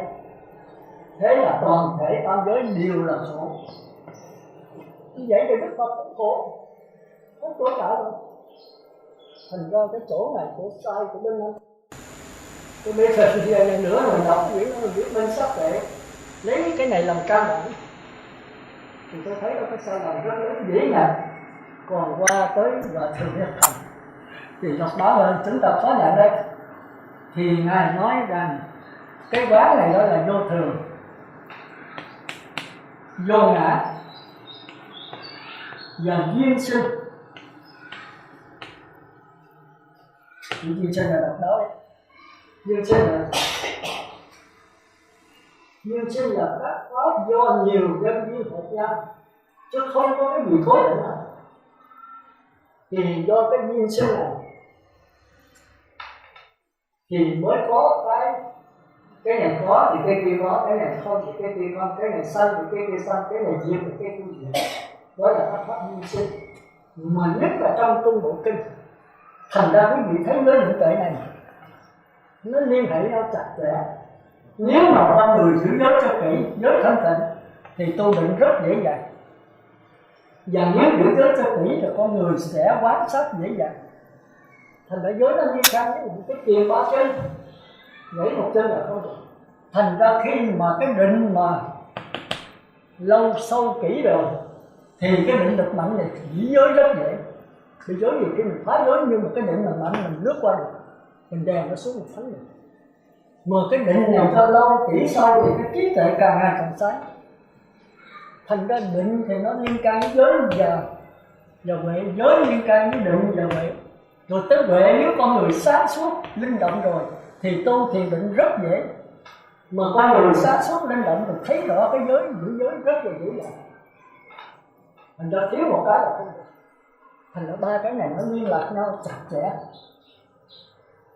Như cái tiền ba chân dĩ một chân giới này rồi là không thể đạt. Thành ra Đức Phật nói giới còn thì đạo Phật còn, giới mất đạo Phật không mất. Mà giới mất rồi thì cái bụng này làm sao? Mà cái huệ này là quan trọng nhất. Có huệ rồi là có giới có định. Nhưng có giới có thể không tu định được, không có huệ được, nhưng phải luân hồi. Có giới rồi có định nhưng mà không có huệ vẫn được. Nhưng mà có cái huệ nào không có giới định là không có huệ được. Thành ra cái huệ này nó gồm cả hai cái này. Cái đó chúng ta phải hiểu. Nhưng mà có cái huệ của Phật giáo và cái huệ của người trời. Thì chính anh Tông lấy huệ người trời, vô thường vô ngã là khổ lắm. Cái huệ này không phải huệ của đạo Phật. Tới vô thường vô ngã duyên sinh đây là cái huệ của đạo Phật. Mà duyên sinh là cái gì? Cái đó là cái khó. Bây giờ bắt đầu chúng ta đi vào duyên sinh. Thì không đủ chỗ viết, tôi mua đổi này nha.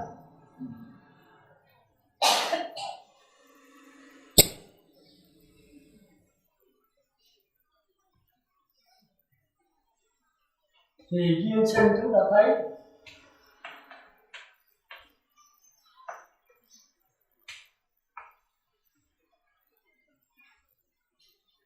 cái duyên sinh đó thì chúng ta thấy trong Trung Bộ Kinh có một cái câu nổi tiếng đó: ai thấy pháp, ai thấy duyên sinh là thấy pháp, ai thấy pháp là thấy duyên sinh.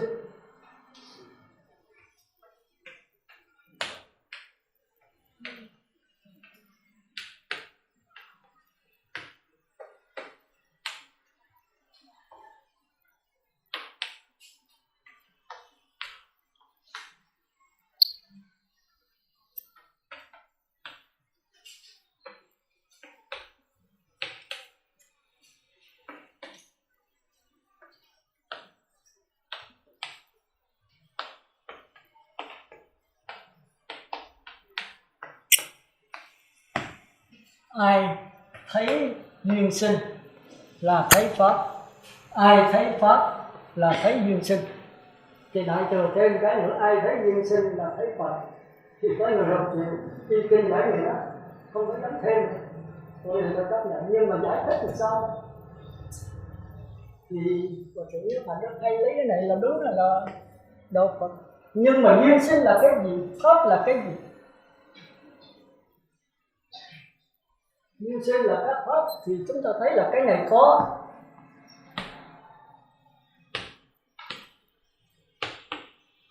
thì cái kia có. Cái này không thì cái kia không. Cái này sanh thì cái kia sanh. Cái này diệt thì cái kia diệt. Thì từ cái duyên khởi này, duyên sinh này sanh ra cái này. Thành ta nói cái đạo Phật là đạo duyên sinh, rồi duyên sinh là không có đạo Phật. Đúng không? Đúng mà không đúng. Cái chỗ này cái chỗ chết. Đa số đây cái này là duyên sinh. Duyên sinh thì thấy duyên sinh là thấy pháp, thấy pháp là thấy duyên sinh, mà thấy duyên sinh là thấy Phật. Đúng mà sai. Cái chỗ chết của chúng ta là chỗ đó. Như vậy câu này sai không? Nó không phải sai, mọi người giải thích sai. Cái chỗ này cái chỗ của mình biết hả? Tôi sẽ chỉ biết được là tôi nhờ vậy này, nhưng nhờ cái là thì cái người đọc là có nghĩ người vào hy sinh giới đấy. Ngài bác hết tất cả những chỗ sai lầm, những cái gốc đất mà cái tư tưởng nó xảo trá hủy diệt, nó kẹt mình từ cái này qua cái khác. Thì phải năng tài tình đục có bỏ là tôi giới là một người cái tay đó, cái tay trì khôi đó mới chết, đó là đạo Phật. Và đạo Phật là phải thấy cái này. Thì tôi đố mình nghĩ cái câu này sai hay đúng? Có nghĩa của Phật đó, mình là cái nền tảng của đạo Phật.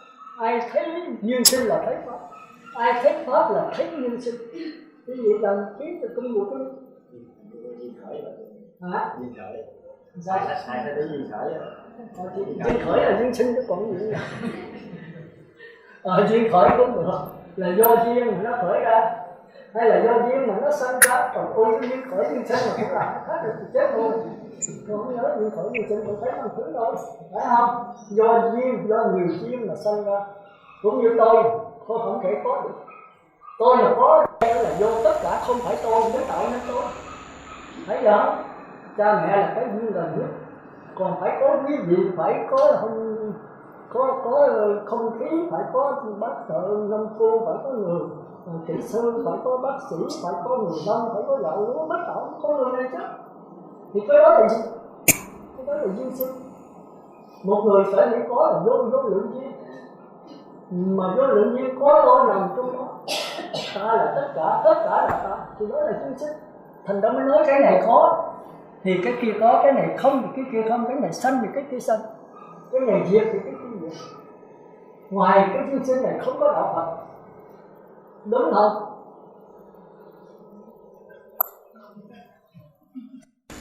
Quý vị thấy cái chỗ chết thì Hòa Thượng nhớ phải lấy chỗ đó, mà nó không đúng, nó không đúng. Bố mình biết không đúng chỗ nào. Đúng là tôi gửi cho quý vị về trong 1 năm 2 năm tới gặp nhau chúng ta sẽ bàn. Nó đúng mà nó không đúng, do không đúng này chúng ta lọt và ngủ ông mà. Con này cho rất sắc tỏ, ai cũng nói vậy. Tôi thấy bây giờ đa số trong báo dân đó Phật giáo cũng vậy. Duyên sinh là đạo Phật, ngoài duyên sinh không còn đạo Phật. Đúng. Cái chỗ chết của nó chúng ta hướng về Pháp môn người trời, về Pháp môn người trời. Thì ở trong này con này cái nào mới là đúng? Thì là cái chỗ khó khăn. Thành ra trong cái Thủ Lăng Môn, Thủ Lăng Nghiêm 7 lần A Nan trình bày cái tâm, thì tới cái thứ 7 A Nan bác 6 lần, bị Đức Phật bác 6 lần. Lần thứ 7 A Nan nói con nhớ rồi, Đức Phật nói trở dĩ cái chân tâm, cái tâm này có là do duyên sinh, do duyên khởi. Ngày muốn tính như duyên khởi cũng được, do duyên khởi mà có. Con nhớ Đức Phật có giảng rồi, Đức Phật bác vô cái duyên khởi. Có nhiều người ra là cũng là nghiêm là ngoại đạo, nếu bác duyên khởi thì còn đi đạo không nữa. Duyên khởi là bác nhân quả đồng thời, nhân quả thất thời. Bác duyên khởi là bác mới đạo Phật, thì không có nhân quả làm sao có đạo Phật. Con người không tin vào nhân quả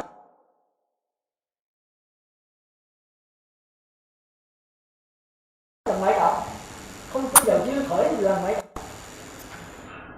Mà Thủ Lăng Nghiêm Đức Phật bác luôn.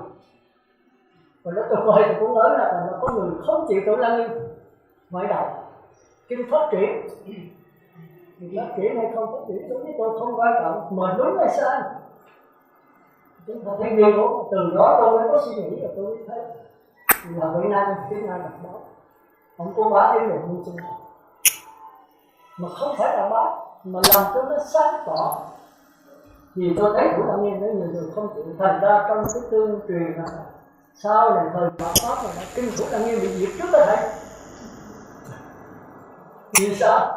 Vì đó là Pháp Phật, mà người ta tới người trời, người ta tới gạt Pháp Phật đó.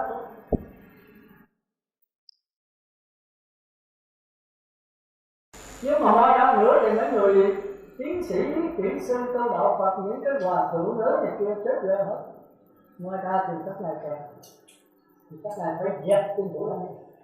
Có phải là Thủ Lăng Nghiêm mất, nhưng mà không còn ai coi nữa, mà coi cũng không có vô, không có vô. Chúng ta thấy anh Nam nó cái thấy là ở con mắt Đức Phật bác, nó cái thấy trong con mắt Đức Phật bác, nó thấy ở ngoài con mắt Đức Phật bác.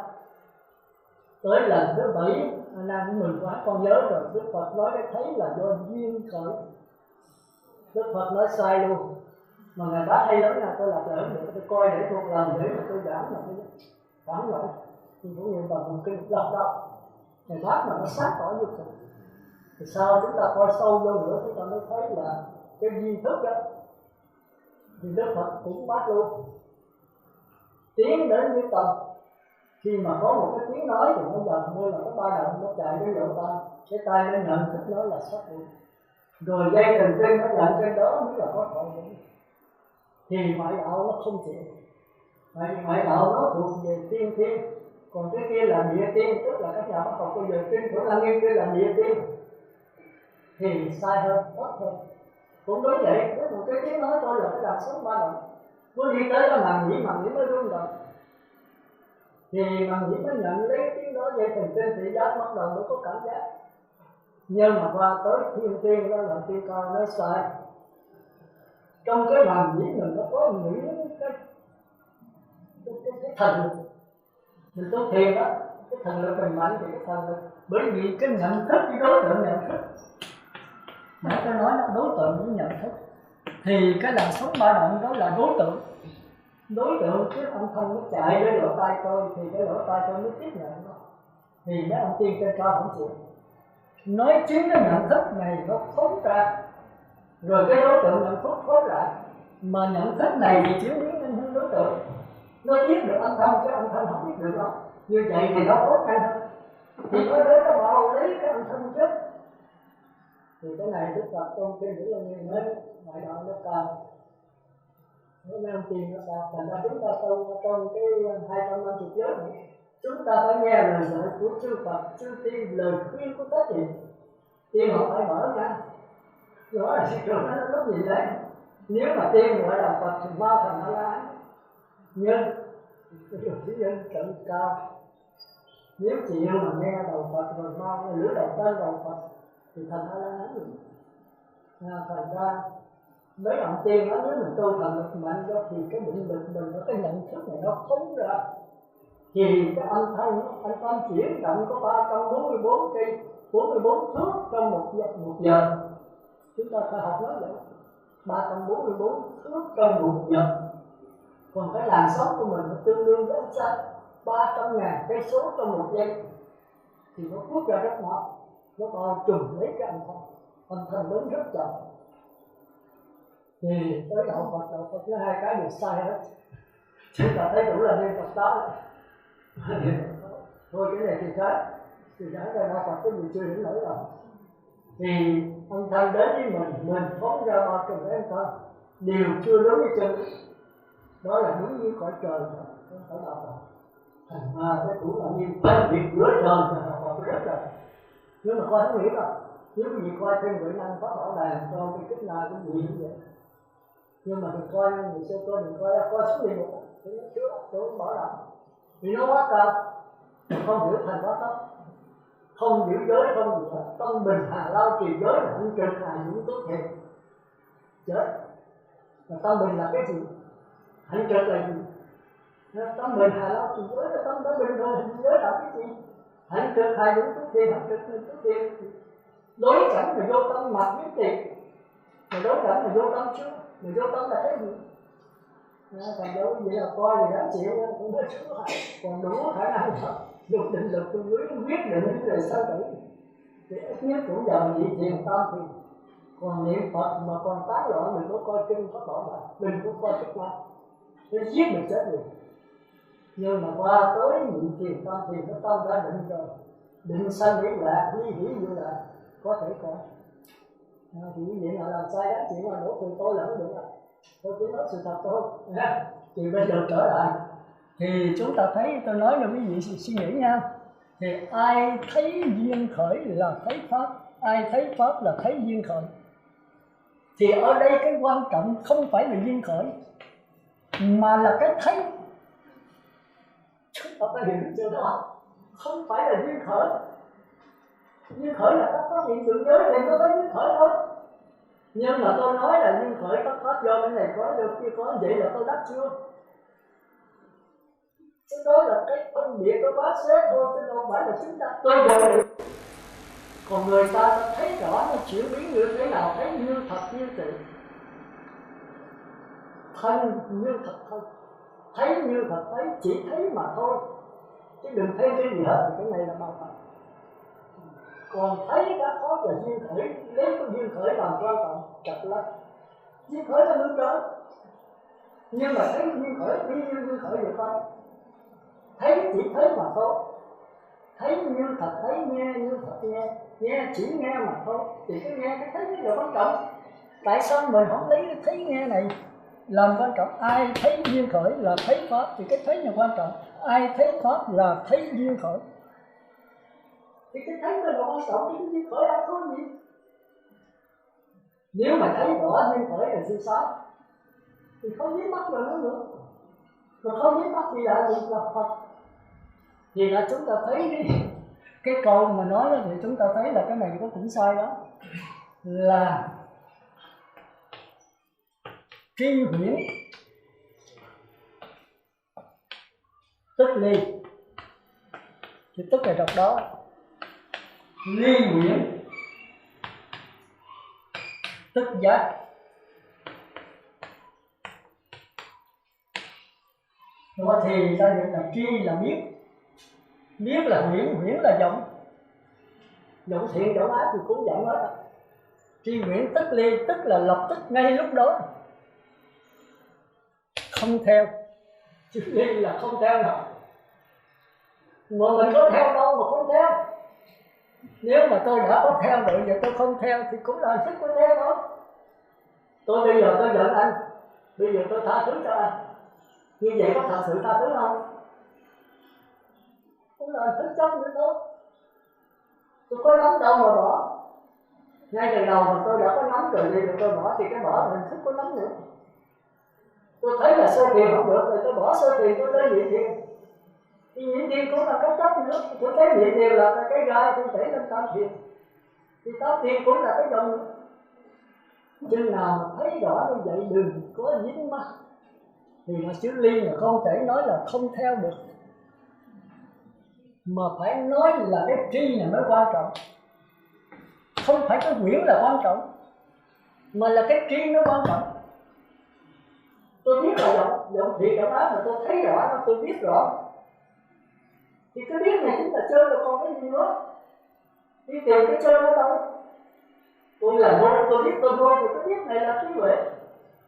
Bây giờ ngôn tôi cải sửa cho nó khôn, thì cái khôn này làm cái trái hình của cái giọng nữa. Làm được không? Hiểu không? Nếu không hiểu thì thôi. Thì tôi phải nói ngay vậy đó. Không hiểu thì thôi, cái tôi không làm gì được đó. Còn hiểu là về tôi phải hiểu gì chưa, tôi cũng chưa làm được là tôi nói trước. Cái này là danh tư, thì tôi có cái tư hơn ví dụ thôi. Còn cái tôi xin thưa là khi trả lời biết đâu ví dụ nghe, ví dụ tôi trước tôi không chừng, thì chừng đó giải để tối, thì có giải thôi. Còn cái này không ai giải ai được đó. Biết thì biết, không biết thì thôi. Thành ra mấy vị truyền sư thường tôi chỉ thẳng vậy. Mà lão nói là quá khứ tâm bất khả đắc, vị lai tâm bất khả đắc, tương lai vị lai bất khả đắc, hiện tại tâm bất khả đắc. Để điểm cái tâm nào chỉ chưa đây rồi điểm tâm. Không ngồi những chỗ trắng rồi. Tôi thủ ở trong cái ca cố mình sẽ lại con ra mình không nhớ cái chỗ này. Bây giờ bà lão hỏi trả lời xong, cũng vừa suy nghĩ rồi. Một phút nghĩ suy mấy ba ngàn dòng. Đại đức biết thì nói, biết không biết thì thôi ra phải không? Đừng có suy nghĩ là càng sanh sướng nhiều vấn đề. Thành ra vấn đề của chúng ta đó là do tư tưởng. Mà chấp nhận tư tưởng là một cái ngu. Chấp nhận tư tưởng là tư tưởng có vấn đề. Mà trong máu anh có vấn đề, trong phổi anh có vấn đề. Có vấn đề là có đau khổ. Thì bây giờ lại giải quyết vấn đề thế giới bây giờ đang mất hòa bình. Bây giờ làm sao làm hòa bình cho thế giới? Đặt thêm cái phiền não, thêm cái chiến tranh vào thế giới. Thế giới làm sao hòa bình được? Nếu thế giới hòa bình Đức Phật ra thì thời Đức Phật hòa bình hết. Vừa lừa giết hết dầu hết. Đức Phật cả ba lần cũng được. Vô tần và sa ra, a sa tế giết tần và sa ra. Đức Phật sống ngay là cái gì? Vậy thì Đức Phật sống ra đời để làm cái gì? Để hòa bình cho mỗi người chúng ta. Nếu quý vị là vị A-la-hán thì vì thế giới có đánh nhau mình máu hơn 1-2 thước, bây giờ vẫn thấy hòa bình. Kỳ tâm tịnh tất Phật độ tịnh mình, lặng lẽ mình hòa bình rồi, cái này là tu hát thôi. Rồi quý vị không dám ra đóng kẹt nữa, làm bộ nữa, thì quý vị rút về cái nước bà tịch thì bị vỡ. Thì ra cũng là bộ khóc, cũng là bộ than thở, cũng là bộ đủ thứ hết. Nhưng mà khóc là cái tâm chưa hề động. Thấy chúng sanh khóc mình cũng khóc. Chúng sanh bệnh mình cũng làm bộ bệnh. Tôi dùng chứ làm bộ thì nó đỏ hơn. Nên thì trong chúng chứ là thị hiện, hoặc là thị hiện chúng duyên, hay là kêu cái gì đó tùy duyên, hay nhận giận, hay tự tại gì đó. Thế là tùy chúng ta muốn gì. Cái này sao đó. Cái này là Pháp Bảo Đàn nói tới cái này tôi đừng có đọc. Giờ chúng ta lo cái này thì chúng ta nên nhớ cái này, mà nếu chúng ta thấy duyên sinh là đạo Phật thì chúng ta chết. Duyên sinh là đạo nuôi trời. Thì thôi đó thấy là chúng khỏi vậy. Do đó nó cải sửa chuyển nghiệp thì mới có là quả môn điện tử, mới có phản lực, mới có tàu lạnh, mới có máy bay lẫn như là duyên sinh. Lấy cục đá nó luyện thành vậy. Thì đây là duyên sinh, có duyên sinh cho nên nó chỉ là chủng tử, chỉ là điện tử, nó bấm những cái điện tử này để tạo ra những cái mới lạ, những cái thành công, những cái tiện nghi cho chúng ta hưởng thụ. Hưởng thụ là thuận với tấm lòng để họ chấp nhận cái này, nhưng mà đừng có hưởng thụ. Lấy cái duyên sinh này các con phải thấy được cái diễn biến của duyên sinh, thì cái thấy mới là đúng. Thấy duyên sinh y như là duyên sinh thì đó mới là đạo Phật. Thì cái thấy là quan trọng, cái duyên sinh đâu thấy là quan trọng, hiểu không? Chứ hiểu là hiểu, không hiểu thì thôi.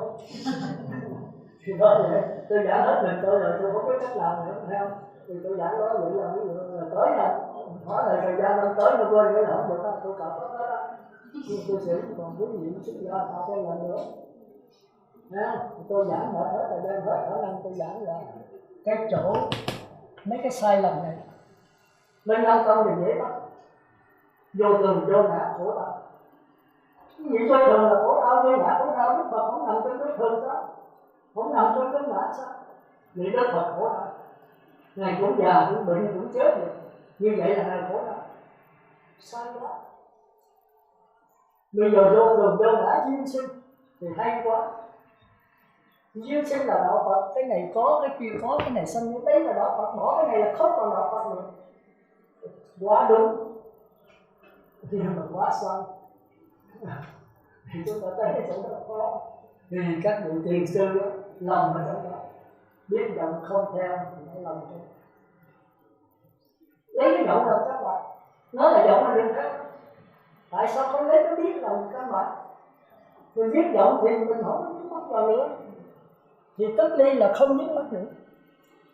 Mà ly quỷ tất chân mà không dính mắc là gì? Là Phật. Thì là cái tri này là Phật. Chứ có gì đâu, mình biết chuyện đâu nữa. Mình đã biết giọng mình giữ cái biết. Thì cái giọng đó cứ giọng, mình không chạy trốn cái giọng, mà cũng đừng đi theo cái giọng, không dính mắc vào cái giọng, để cái giọng nó chuyển biến y như là nó. Thì hồi xưa giờ mình bị ta chửi, bị ta làm nhục, làm phiền não mà đổ thừa bại cảnh. Mà tại nó chửi tôi, tại tôi nghèo, tại ông bà ông chồng tôi khó khăn, tại cha mẹ tôi cấm, cho nên tôi mới phiền não. Có vô lượng vô biên phiền não vô số tệ này rồi. Đoạn đi, đoạn cái trong ngàn kiếp của không hết. Cái đoạn đi, phiền não vô số rồi. Nhưng mà đủ có một cái biết rồi là bao nhiêu phiền não tan thôi. Chỉ có cái thấy rõ phiền não. Vậy thì phiền não có 84.000, vô lượng vô biên tóm lại có 84.000. 84.000 phiền não tóm lại có 10 kiếp sở. 10 kiếp sở là phiền não. Tham sân si mạng mê ác kiến, hoặc là thân kiến nghi với cấm thủ, tham dục sân, tham sắc, tham vô sắc ngã mạn, phúc nhập dưng, thì đó là theo tiểu thường, nên làm tâm cái kia là tất cả. Thì cuối cùng kết lại còn có tư tưởng, có một thôi. Mà tư tưởng mình phải nói muôn ra thì muôn tự, mà con thời có một con. Tư tưởng thì có tư tưởng của ác, tư tưởng thiện, có chân tâm của tư tưởng. Ngay trong tư tưởng là dòng phải nhận lấy cái chân ở trong này. Thì nhận lấy là đó là chân rồi, con làm sao nữa, con cải sửa gì nữa. Mà nếu cải sửa đổi sống nữa thì cái chân tâm nó ở đâu? Ở ngay trong giọng, nghe xong. Chúng ta đừng đi tìm chân tâm, phải càng đi tìm là càng nổi. Chúng ta đừng đặt vấn đề, đặt vấn đề là cái ngôn, giải quyết vấn đề là sanh xứ vô lượng cái ngôn. Thành ra đạo Phật không phải đi tìm Phật, mà là Phật sẽ đến với mình. Khi mình biết tất cả mọi tư tưởng đều là dối gạt, thì tư tưởng sẽ yên lặng. Biết là tất cả mọi lượng sống đều là giả dối, chỉ biết vậy thôi. Thì biết vậy thì mọi lượng sống yên bạc đi, thì cái biết này là chứ còn cái gì nữa. Đi tìm dòng nước ở đâu? Chỉ khi nào tất cả các lượng sống yên bạc không phải là việc đó, không phải là trảm, không phải là việc mà để nó y như là nó, chỉ thấy cái diễn biến của nó thôi. Thành ra thấy cái diễn biến của tư tưởng mà tư tưởng khi nào mới phát hiện. Mình cái chấp nhận tư tưởng là giải quyết tư tưởng thì chết rồi. Không có tư tưởng thì có nước mà không có sống. Thì nước này là nước chết. Nước thì cứ để sống chứ nhưng mà đừng dính mắc vào sống. Thì tư tưởng khởi là do căn tiếp xúc với trần. Rồi phát hiện ngã thức, điểm gặp gỡ ba pháp này là xúc, do duyên xúc là thọ, do duyên thọ mới có ái là tư tưởng. Cái diễn biến này mình phải thấy nó, đừng tiêu diệt nó, đừng chạy trốn nó, đừng cải sửa nó, để nó đi như là nó, lặng lẽ nhìn nó thôi. Thì cái lặng lẽ này chính là chân tâm, hiểu không? Tôi đã hết mình tôi rồi đó, tôi đến chiều, tôi có trên đầu, nhưng mà khi tới gặp rồi cả bàn đó, tôi nói trước là tôi hỏi giờ mấy cái này, nha, vậy thì bây giờ vậy là tạm rồi đó, tôi có mệt rồi. Bây giờ tôi đặt với câu hỏi gửi cho quý vị, thì ngày chúng ta không còn gặp nhau nữa không? Thì cái đó tùy duyên. Nếu quý vị tha thiết thì tôi tiếp tha tôi xuống, còn quý vị không tha thiết thì tôi về. Tôi nói, tôi cố gắng mà quý vị tôi muốn quý vị thành thật, tôi nói thật sự. Tôi không muốn nhận ở lựa chọn, mà tôi muốn quý vị ít nhất tôi qua đó là gì? Mà qua mặt tôi là không thể cố gắng. Bao nhiêu những pháp môn, bao nhiêu những cái tập lý, bao nhiêu những thói quen, bao nhiêu những cái thật, bao nhiêu những cái ghiền, bao nhiêu những cái biến mất phải chết hết. Thì hồi xưa thì tôi sao bây giờ phải lập bỏ hết. Xác luận là chưa có cái dứt bỏ. Cái này dễ thôi. Bỏ cái chức vụ bên ngoài công việc rồi cái điều đời những gì xuất gia viên sức. Rồi nhập sơ thiền, nhị thiền, tam thiền, sanh ra hỷ lạc. Bỏ luôn, cả cái này khó là chưa. Tôi cũng khó bỏ cái này. Tôi nhớ là lên đâu có hại ai đâu. Tôi đâu có ăn cắp ăn trộm, đâu có gì cà phê lúc đó, nhưng tôi ghiền cái mà tôi tập trung vào đối tượng. Thì thân an tâm hiệp. Thì thân tôi ăn quá rồi, tôi là tập trung kỹ mạnh đâu sao mà tôi bỏ cái này nữa làm sao. Rồi bây giờ tôi chìm đắm trong đó, chánh niệm tỉnh giác. Thì thân lạc, tâm lạc, mất thân đi. Chỉ còn tư tưởng là cảm giác toàn thân. Còn cái này nó không lành quá mà suy nghĩ bỏ làm sao bỏ được. Bỏ rồi con tôi sống với ai? Con cái vậy này tôi mới sống được. Mà sống không có vấn đề làm sao sống. Nhưng với sự thử mà bây giờ bắt não có vấn đề thì chúng ta thấy sống càng lắm. Như vậy mới là đã có sống mà còn kẹt vào một cái thì làm sao trở lại nó lại có. Thành ra cái gì thấy là phải thấy tất cả. Nghe là phải nghe tất cả. Ví dụ là nghe tiếng niệm Phật, tập trung là tiếng niệm Phật. Mà khi có tiếng radio, tiếng ca giọng khổ, tiếng tân nhạc đồ kia, tiếng mỗi lần quý vị tập trung vào tiếng ca tân nhạc thì không hay như niệm kinh. Cái đó là thế cái lựa chọn. Ví dụ tôi là tập trung vào tôi niệm Phật, tập trung vào một đối tượng quên tất cả mọi đối tượng khác. Thì giống như mấy người xì ke mà cái hút rồi nó phái nó quên gì đó. Giống như đứa bé nó vậy mình thấy có đẹp trẻ cho nó nằm đây. Thì mình thốt nó là đẹp hết. Nhưng mà của mình có thưởng hết. Người là cái xuyền vàng đó là cái xuyền cây. Thành nó bác nhạo không thấy chỗ đó. Không có đối tượng. Thì nghĩa là sao? Là khi tôi nghe tiếng niệm Phật, nghe chỉ nghe mà thôi. Thì tiếng mỗi lần tôi nghe luôn. Tôi nghe luôn tiếng chó sủa. Tôi nghe luôn tiếng ca giọng khổ. Tôi nghe luôn cái tân nhạc. Mà tôi không biết mất vào tiếng nào tôi trở về tôi nghe chỉ nghe mà thôi. Thành ra tôi nghe trong vô lượng tiếng mà không nghe cái gì hết. Chỉ có cái tánh nghe. Đó là bắt nguồn. Hiểu không? Làm được không? Tôi cho cái gì 30 năm đó. Tôi cũng làm chưa nổi. Nhưng mà tôi được cái tư. Nhưng mà cái tôi thì tôi đậu hàng thôi. Vì cái tập khí tôi cũng nhận. Tôi là phần phu. Nó cứ trở lại cái điều mà trở lại cái biến mất rồi. Bắt đầu có tư tưởng phê phán là nó tôi thường hay chạy trốn cảnh là thế. Tôi vô những cái dòng phát, những cái bãi biển, những trời mây nâu nước là cái Phật tánh nó hiện. Tôi không tìm nó được mà khi ở trong cảnh nó hiện. Rồi mà tiếp xúc như vậy là nó không hiện. Tại sao vậy?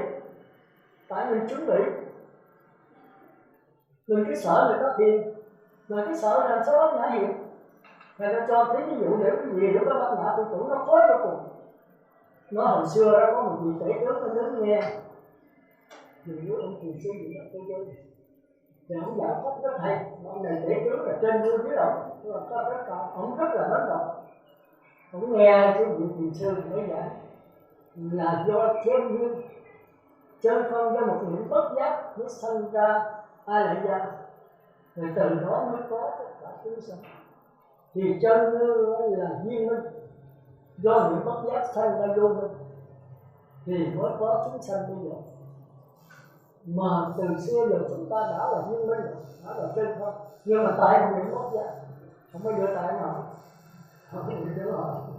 Họ cũng đâu có kể nói mặt thiền sư, tại sao mình đã là duyên minh rồi, tại sao nổi một niệm bất giác làm chi để trở lại vô minh? Như vậy thì Phật chừng nào không nổi niệm bất giác để mà trở lại vô minh nữa thì tôi chi? Vậy vô minh là từ đâu mà có? Mặt thiền sư cho con biết cái nguyên nhân, cái nguồn gốc vô minh là từ đâu mà có? Vì tôi thấy là cái thiền tôi rất hay, không giải thích, cái này không thể giải thích được. Thì thiền sư nói kì tể trước ông dạ mô Phật, dạ mô Phật. Nói sao cái thằng ngu quá vậy? Ông là cái thằng ngu, cái đồ ăn cắm xuống. Ông hỏi cái câu gì mà ố kỹ mà ngu si còn hơn nó không biết được. Ông chửi nặng quá mà trước một số Phật tử rất đông.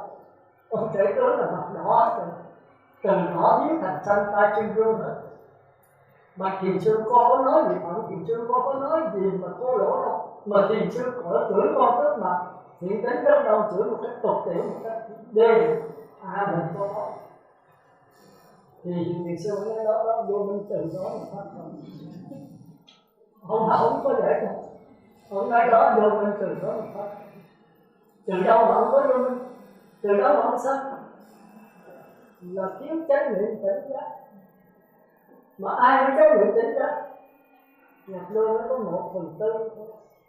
Nhất Giảng Lai và Thánh với 2/4, Bất Lai với 3/4. Đây là Thánh đó. Nếu mà chánh niệm tỉnh giác rồi thì là Thánh. Nhưng mà Thánh có 1/4, 3/4 tương hưởng, 3/4 tương hưởng. Tới A La Hán là 4/4 chánh niệm tỉnh giác. Đây mới là Thánh thật sự. Thôi bây giờ tôi xin đọc chút xíu để quý vị ghi nha. Những cái thắc mắc của tôi.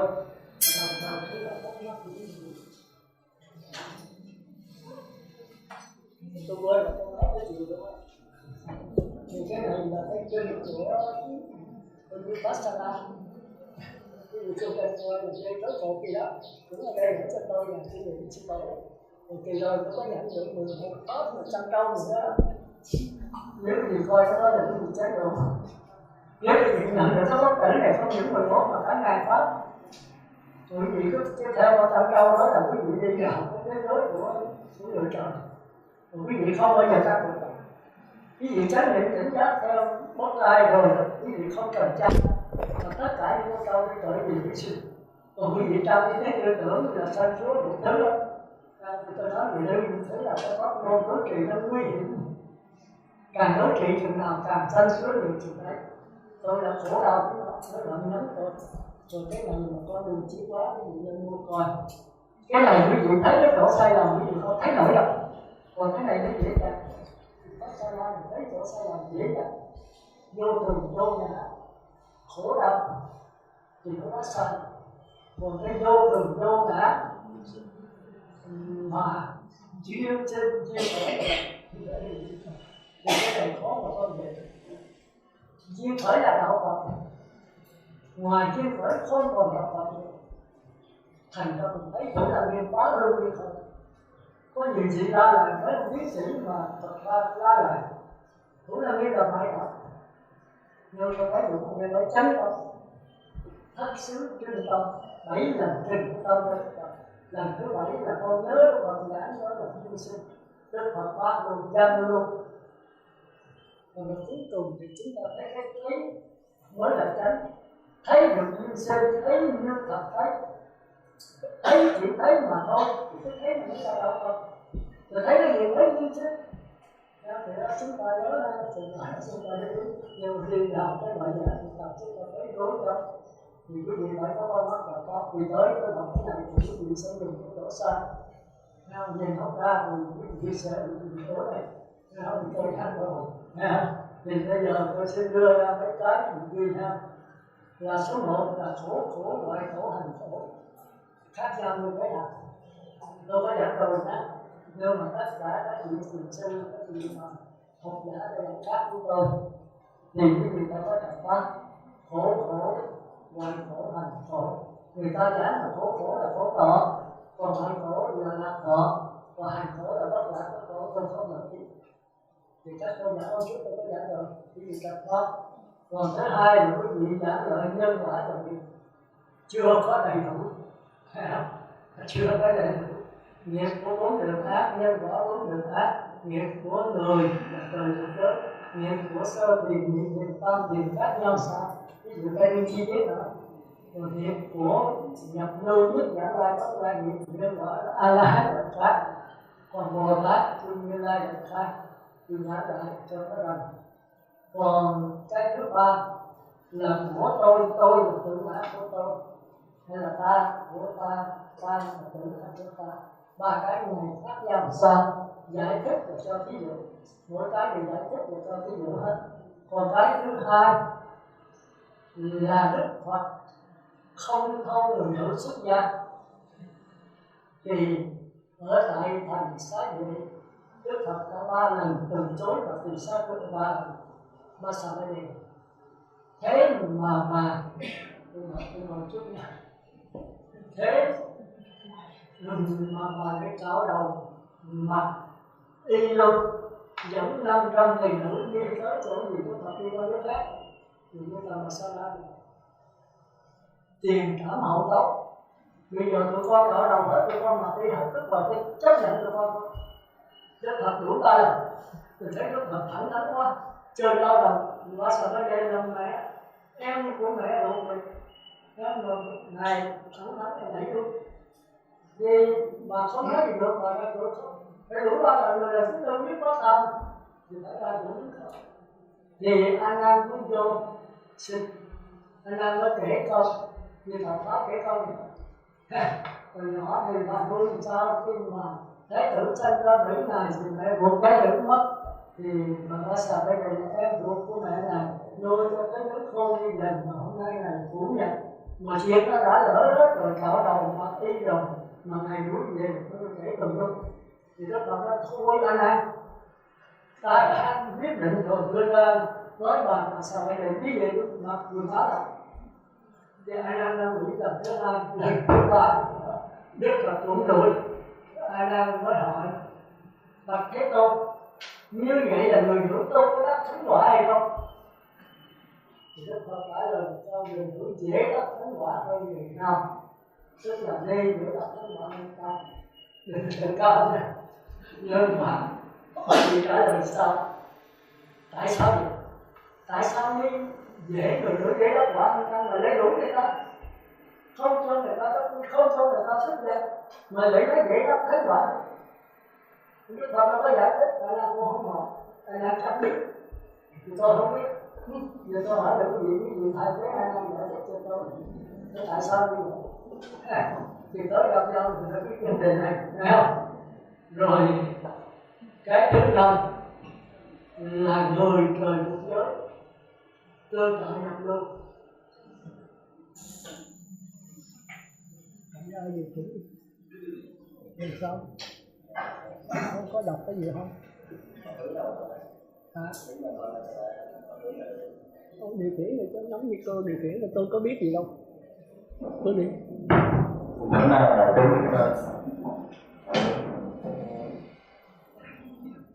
cũng tính là chung là không kinh còn mới học rồi nguyện lên bước đến cũng bồi chúng sanh người thân tình tu hành bên này cũng trong biến thành áo sen vì tình sáng suốt như đèn rồi vào tâm trí tối đen sáng đèn nguyện con cùng phá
cánh đồng người cằn khô nằm khát vọng, đời nước miền tâm nhỏ xuống thắm đời cày.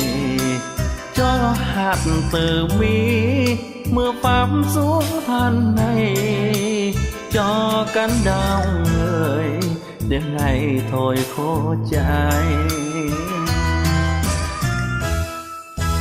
Bao năm rồi con nhớ lời thầy dạy, ngày con quý thầy lên bục giảng đường, truyền trao cho con muôn vạn tình thương.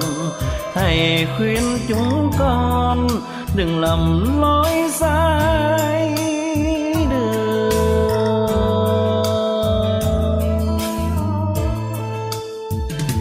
Hôm nay con lại gặp thầy giữa mưa rừng gió núi. Thầy đã về đây, anh cần giảng dạy cho người là sư gia Như Lai thầy đi mãi, mang niềm vui thầy trao khắp nhân loại.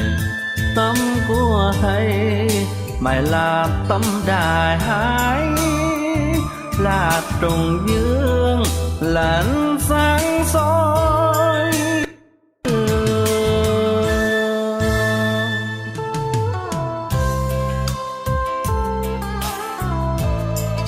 Thầy ơi, dù ở phương trời nào, thầy vẫn mãi là thầy của con. Dù đi đâu, về đâu, con vẫn kính và nhớ thương thầy mãi mãi.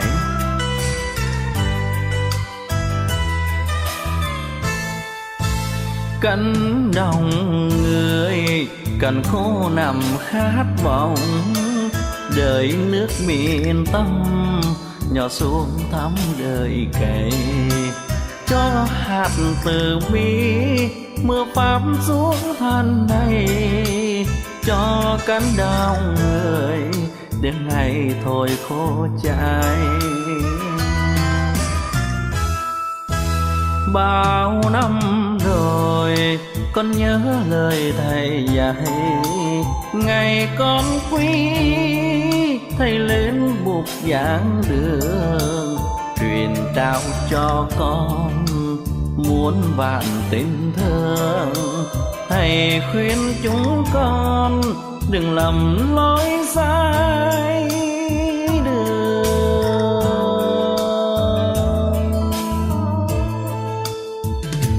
Hôm nay con lại gặp thầy giữa mưa rừng gió núi. Thầy đã về đây, anh cần giảng dạy cho người là sư gia Như Lai thầy đi mãi, mang niềm vui thầy trao khắp nhân loại. Tâm của thầy mãi là tâm đại hải, là trùng dương là ánh sáng soi đường.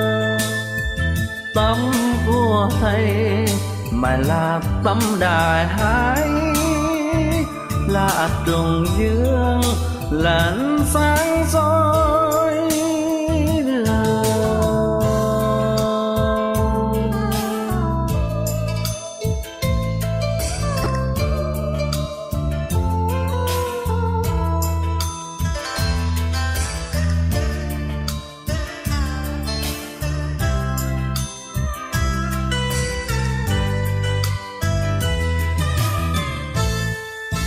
Cánh đồng người cằn khô nằm khát vọng, đời nước miền tâm nhỏ xuống thắm đời cày. Cho hạt từ bi mưa pháp xuống thân này, cho cánh đồng người đêm ngày thôi khô cháy. Bao năm rồi con nhớ lời thầy dạy. Ngày con quý thầy lên bục giảng đường, truyền trao cho con muôn vạn tình thương. Thầy khuyên chúng con đừng lầm lối sai đường.